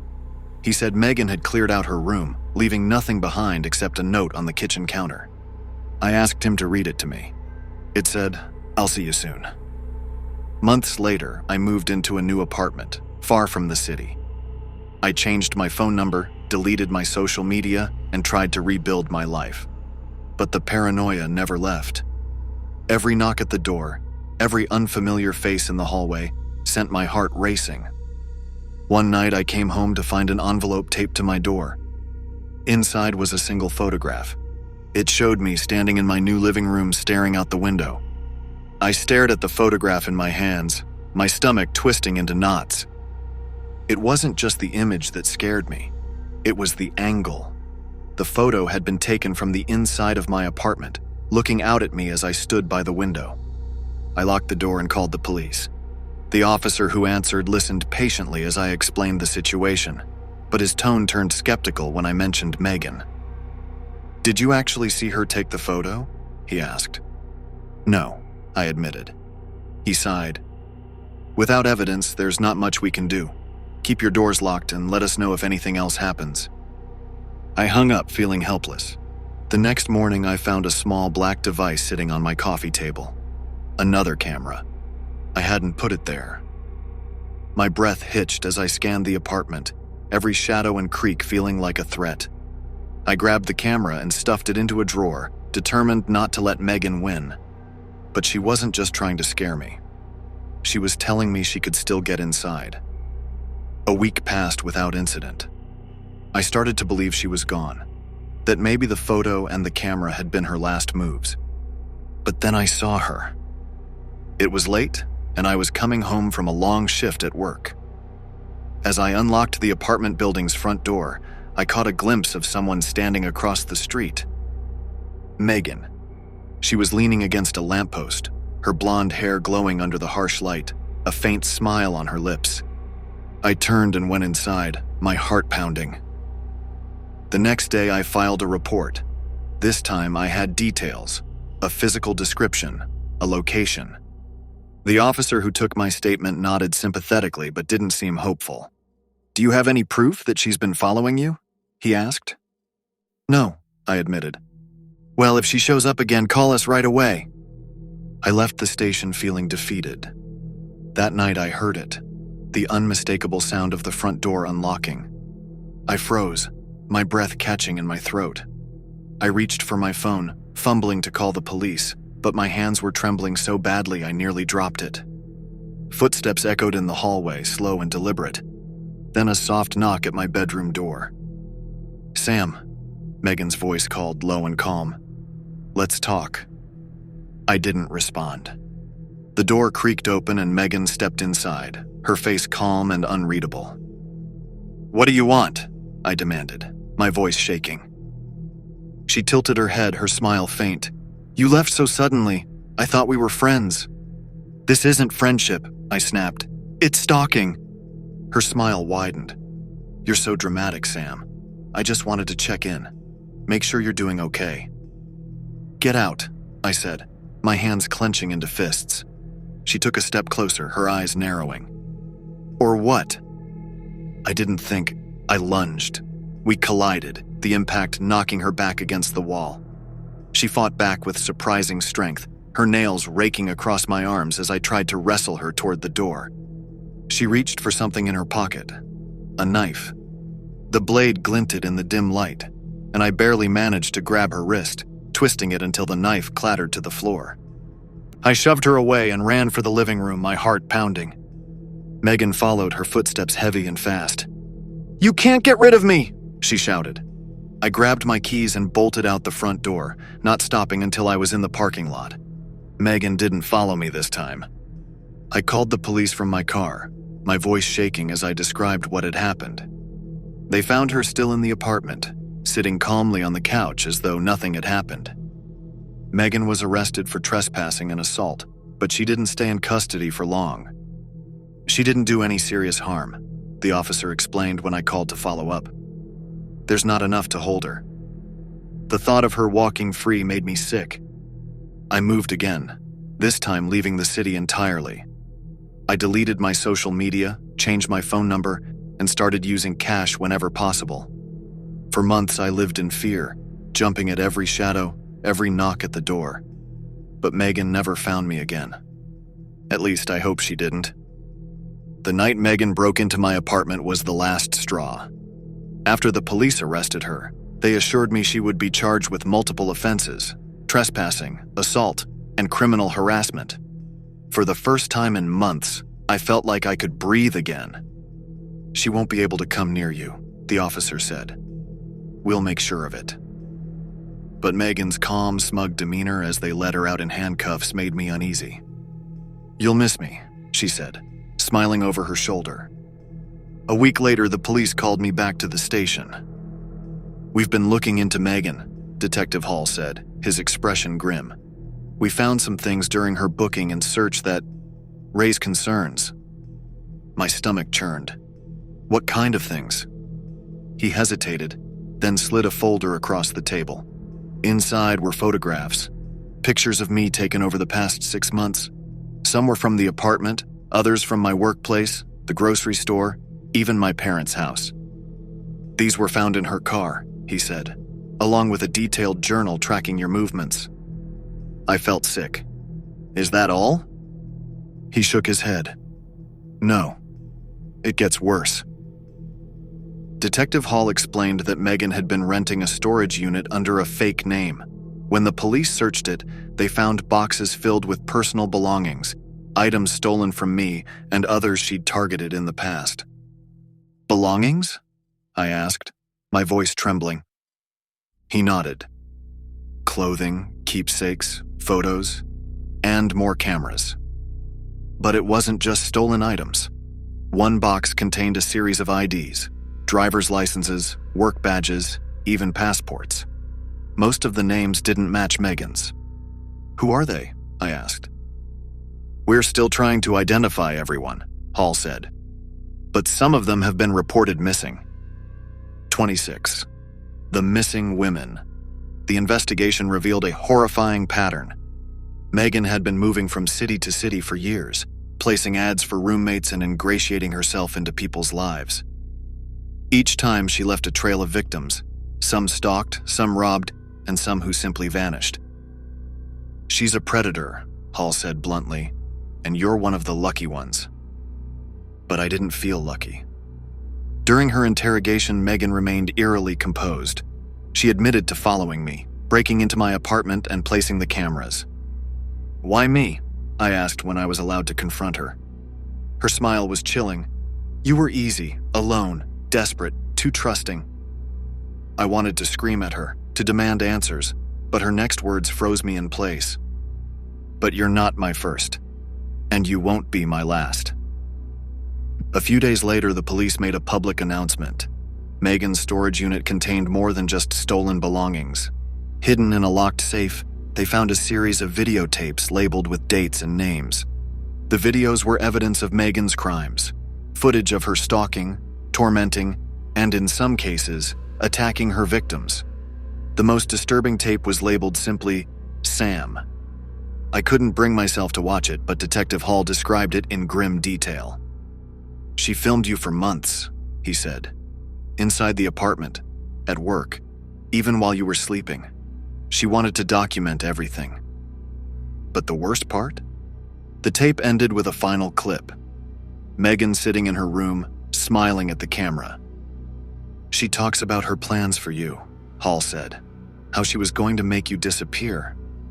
Megan was charged with multiple counts of stalking, breaking and entering, theft, and harassment. As the evidence against her piled up, her lawyers pushed for a plea deal.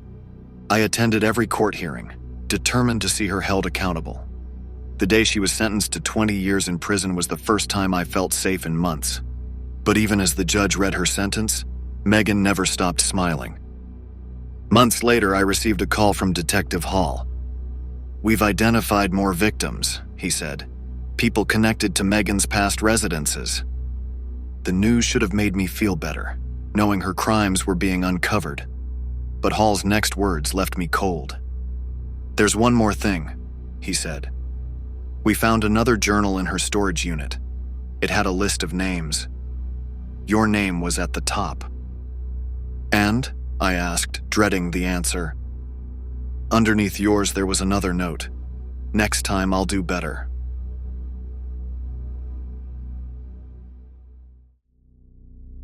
It started as a simple ad online.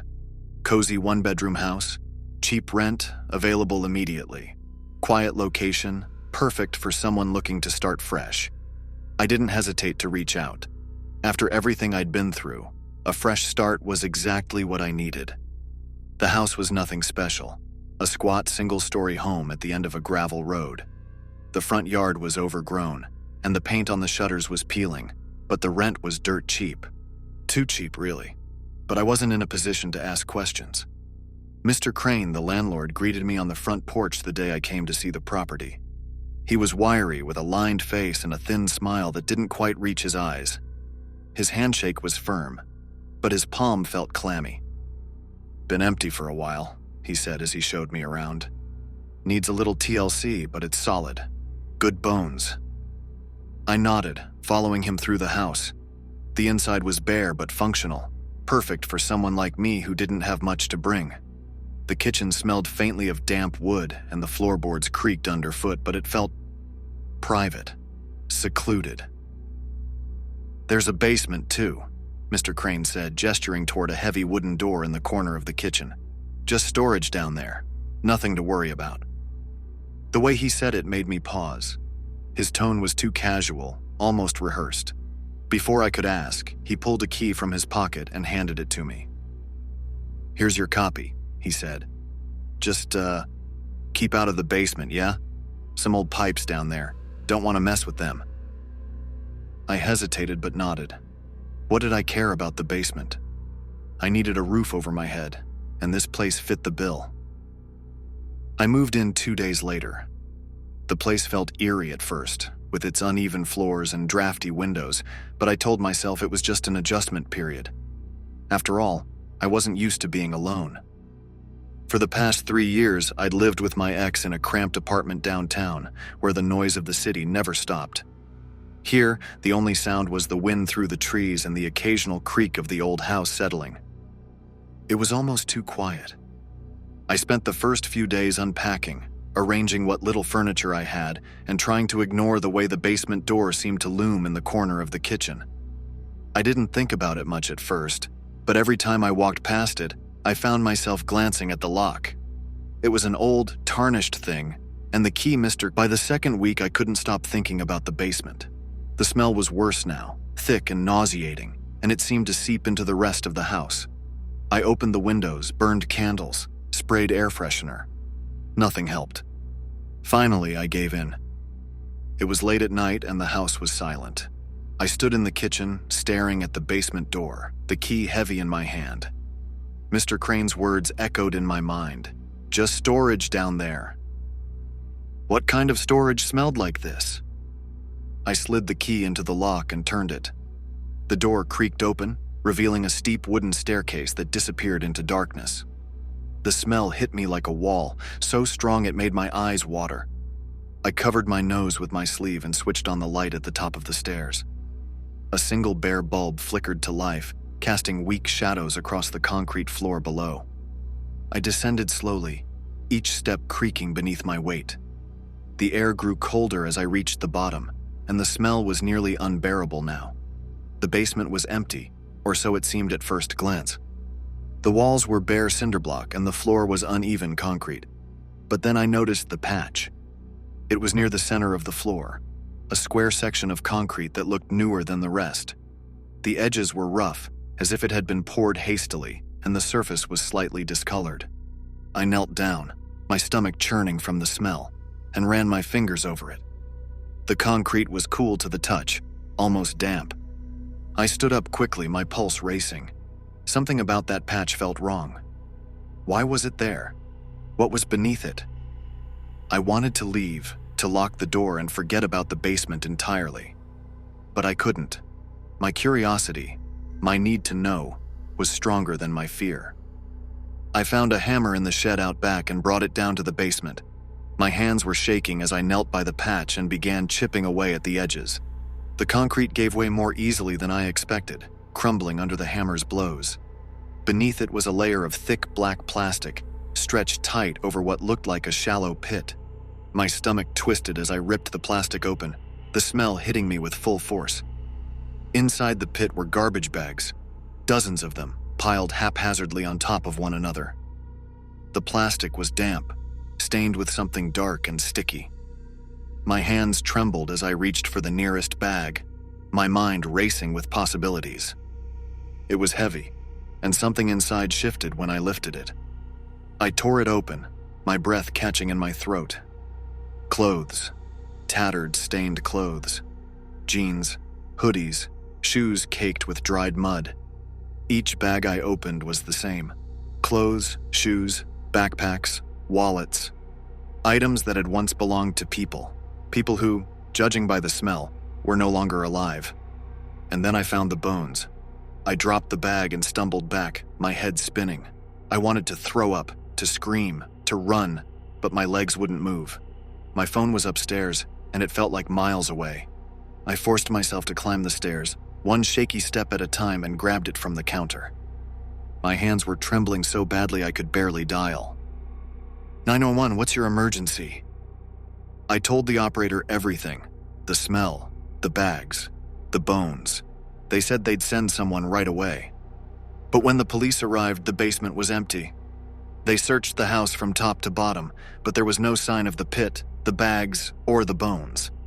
The patch in the concrete had been filled in again, smooth and unbroken. Even the smell was gone. "You're sure this is where you found it?" one of the officers asked, his tone skeptical. I nodded, my voice barely above a whisper. "I swear it was right here." They didn't believe me. I could see it in their eyes. They told me to get some rest. That stress could play tricks on the mind. But I knew what I'd seen, and I knew someone had been there, someone who didn't want me to find what I'd found. I couldn't sleep that night.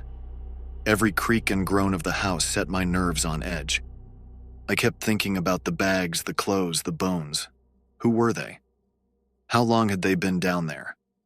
And why had the pit been filled in so quickly, so perfectly? The next day, I found something in the bedroom closet. It was tucked behind a loose panel in the wall, a small, battered box. Inside was a journal, the pages filled with cramped handwriting. It was Mr. Crane's. The entries were disjointed, rambling, but one thing was clear. He'd been using his properties for more than just renting. The journal detailed a pattern. Tenants who stayed for a few months before disappearing, their names scrawled in the margins alongside dates. The last entry made my blood run cold. "Tenant in the house on Pine Street is asking questions. Might need to take care of it." It was dated the day before I'd moved out. Panic set in. I had to get out. I grabbed the journal, threw what I could into a bag, and bolted for the door. My car was parked in the driveway, but as I reached it, I noticed something that made my heart stop. A dark sedan was parked across the street. The driver's silhouette was barely visible, but I recognized the shape of the baseball cap. Mr. Crane. I didn't think. I just ran. I sped out of the driveway, my tires kicking up gravel, the sedan's headlights flashing on behind me. He was following me. My pulse was racing, my hands gripping the wheel so tightly they ached. I drove for hours, taking random turns, doubling back, doing everything I could to lose him. Finally, when I was sure I was alone, I pulled into a motel and locked myself in the room. I called the police again, this time handing over the journal as evidence. It was enough to launch an investigation. Mr. Crane, Edward Markson, was arrested a week later. The bodies they found at his properties were just the beginning. There were more houses, more basements, and I had been next. Even now, months later, I can't shake the memories. The smell, the pit, the sound of footsteps in the house. Every time I close my eyes, I see his face, the way he smiled when they took him into custody, as if he was proud. Because deep down I know the truth. He's not the only one, and he's not done. Months turned into years, and I did my best to put the house, the basement, and Mr. Crane behind me. I moved to a different state, changed my name, and started therapy to deal with the nightmares that wouldn't stop. But no matter how far I ran, the memories clung to me like a second skin. I often thought about the other properties, the ones Mr. Crane, or Edward Markson, had rented out over the years. How many people had disappeared? How many basements were hiding secrets like mine? But no one else seemed to care. Once Mr. Crane was arrested, the story faded from the headlines. The world moved on. I didn't. It was a quiet Tuesday evening when the knock came. I froze, mid-bite of the frozen dinner I'd barely been able to stomach. My apartment was on the 3rd floor, tucked away at the end of a dimly lit hallway. I rarely had visitors, and I hadn't ordered anything. The knock came again, louder this time. Setting down my fork, I approached the door cautiously. My peephole was cracked, something I'd been meaning to get fixed, so I couldn't see who was outside. "Who is it?" I called, my voice trembling despite my efforts to sound firm. Silence. I stood there for what felt like an eternity, my heart pounding in my ears. Finally, I slid the chain lock into place and cracked the door open, just enough to peek outside. No one was there, but on the ground, just outside my door, was a small, battered box. I stared at it for a long time, too afraid to pick it up. My mind raced with possibilities, each one worse than the last. It was identical to the box I'd found in the house's closet all those years ago. Eventually, I grabbed a towel from the kitchen and used it to lift the box inside, as if touching it directly might contaminate me. I set it on the table and stared at it, my stomach churning. It was heavy, the lid slightly warped. With trembling hands, I pried it open. Inside was a journal. My breath caught in my throat as I flipped through the pages. The handwriting was familiar, cramped, erratic, unmistakably Mr. Crane's. But these entries were new. The journal detailed names, dates, and locations, just like the one I'd found before. But this time, one name was repeated over and over again. Mine. The entries described me in excruciating detail. Where I'd gone after leaving the house, what city I'd moved to, even the color of the curtains in my apartment. The final entry read, "Sometimes you don't need basements. Sometimes they come to you." The following days passed in a blur of paranoia and fear. I started noticing little things. My apartment didn't feel quite right. The picture frames on my shelf were slightly tilted, though I never remembered touching them. My kitchen window, which I always kept closed, was open an inch one morning. One night, I woke up to the sound of footsteps in the hallway outside my door. I listened, barely daring to breathe, as they stopped directly in front of my apartment. And then silence. The next morning, there was another box outside my door. The missing pieces. This time, the box contained photographs, dozens of them, all taken from outside my apartment.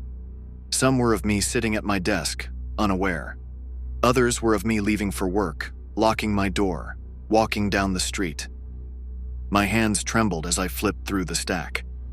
The last photo was different. It was taken from inside my apartment. I was asleep in my bed, my face barely visible in the dim light. The search for help. I went to the police again, clutching the journal and the photos as proof. This time, they couldn't dismiss me. The evidence was undeniable.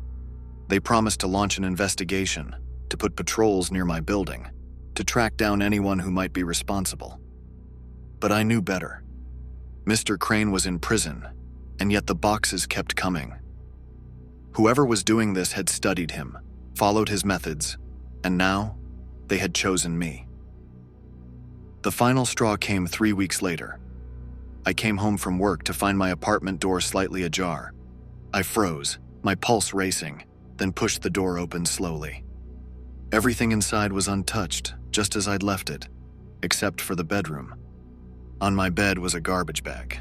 I didn't need to open it to know what was inside. I didn't sleep that night, I didn't even pack. I grabbed my keys, my wallet, and the journal, and left the apartment for good.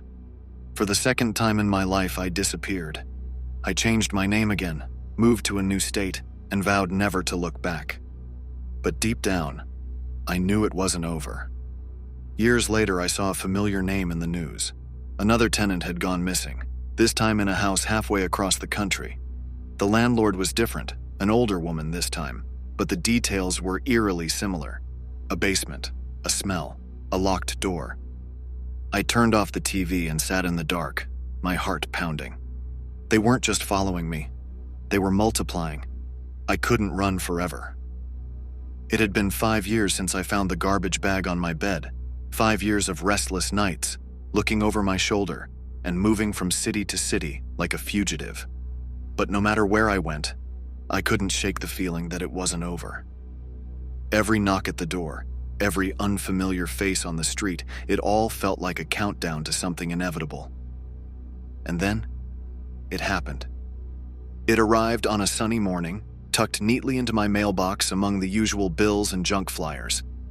There was no return address, just my name, written in jagged, uneven letters. I almost didn't open it. But my hands moved on their own, trembling as they tore the envelope. Inside was a single sheet of paper. "You can't hide forever. It's time to come home." Beneath the words was an address. The rental house. The house where it all began. I don't know why I went back. Maybe it was curiosity, or maybe it was the knowledge that this wouldn't stop until I faced it. Whatever the reason, I found myself driving down that gravel road once again, my stomach twisting into knots as the house came into view. It looked exactly the same. The peeling paint, the overgrown yard, the warped shutters. It was as if time had frozen in place. The for rent sign was gone. I parked at the end of the driveway and sat in the car for a long time, staring at the house. The air felt heavy, oppressive, and I couldn't shake the feeling that I was being pulled towards something I couldn't escape. Finally, I got out. The door was unlocked. I stepped inside, my footsteps echoing through the empty space. The air was thick with the familiar smell of damp wood and mildew, and the floorboards creaked beneath my weight. The basement door was open. It wasn't just ajar. It was wide open, the darkness yawning like a black hole. The faint hum of machinery drifted up from below, rhythmic and deliberate. I thought about turning around, about leaving and never looking back, but I couldn't. I descended the stairs, one slow step at a time. The light bulb above the basement flickered weakly, casting long, jittery shadows across the walls. The patch in the floor was gone. In its place was a large, gaping hole. The pit was deeper now, its edges jagged and uneven. A faint metallic smell wafted from below, and I could hear the soft rustle of plastic. And then I saw him, Edward Markson. He stood at the far end of the basement, his wiry frame illuminated by the weak light. His face was gaunt, his eyes sunken, but the smile he gave me was unmistakable. "Welcome home," he said, his voice low and rasping. I froze, my heart hammering in my chest. "You're supposed to be in prison," I managed to choke out. He laughed, a dry, hollow sound. "Prison's just a word. You think bars can stop me?" He stepped closer, his movement slow and deliberate. "This isn't about me," he continued. "It's about you. You've been running, hiding, pretending you can escape. But you can't." I wanted to run, but my legs wouldn't move. "You think I'm the only one?" Markson said, his smile widening. "You think this ends with me? No, this is bigger than me. Bigger than you. We're all part of the same cycle." My mind raced, trying to make sense of his words. "You found the pit," he said, gesturing toward the hole in the floor. "You uncovered the truth. That makes you part of it. You can't walk away from that." He took another step forward, his eyes boring into mine. "There's a place for you in this, if you want it." I don't remember making the choice. Maybe it wasn't a choice at all. Maybe it was inevitability. I don't know how long I stood there staring into the pit, the sound of Markson's voice echoing in my ears. But when I finally came to, I was standing alone in the basement. The pit was gone. The bags were gone. And so was he. I left the house that night and never went back. But something changed in me. I stopped running, stopped hiding. The nightmares faded, replaced by something else, something darker. I see it now, the cycle he talked about, the pattern. It's everywhere, in every city, every neighborhood. The missing, the forgotten, the buried secrets that no one wants to talk about. And now, I'm part of it.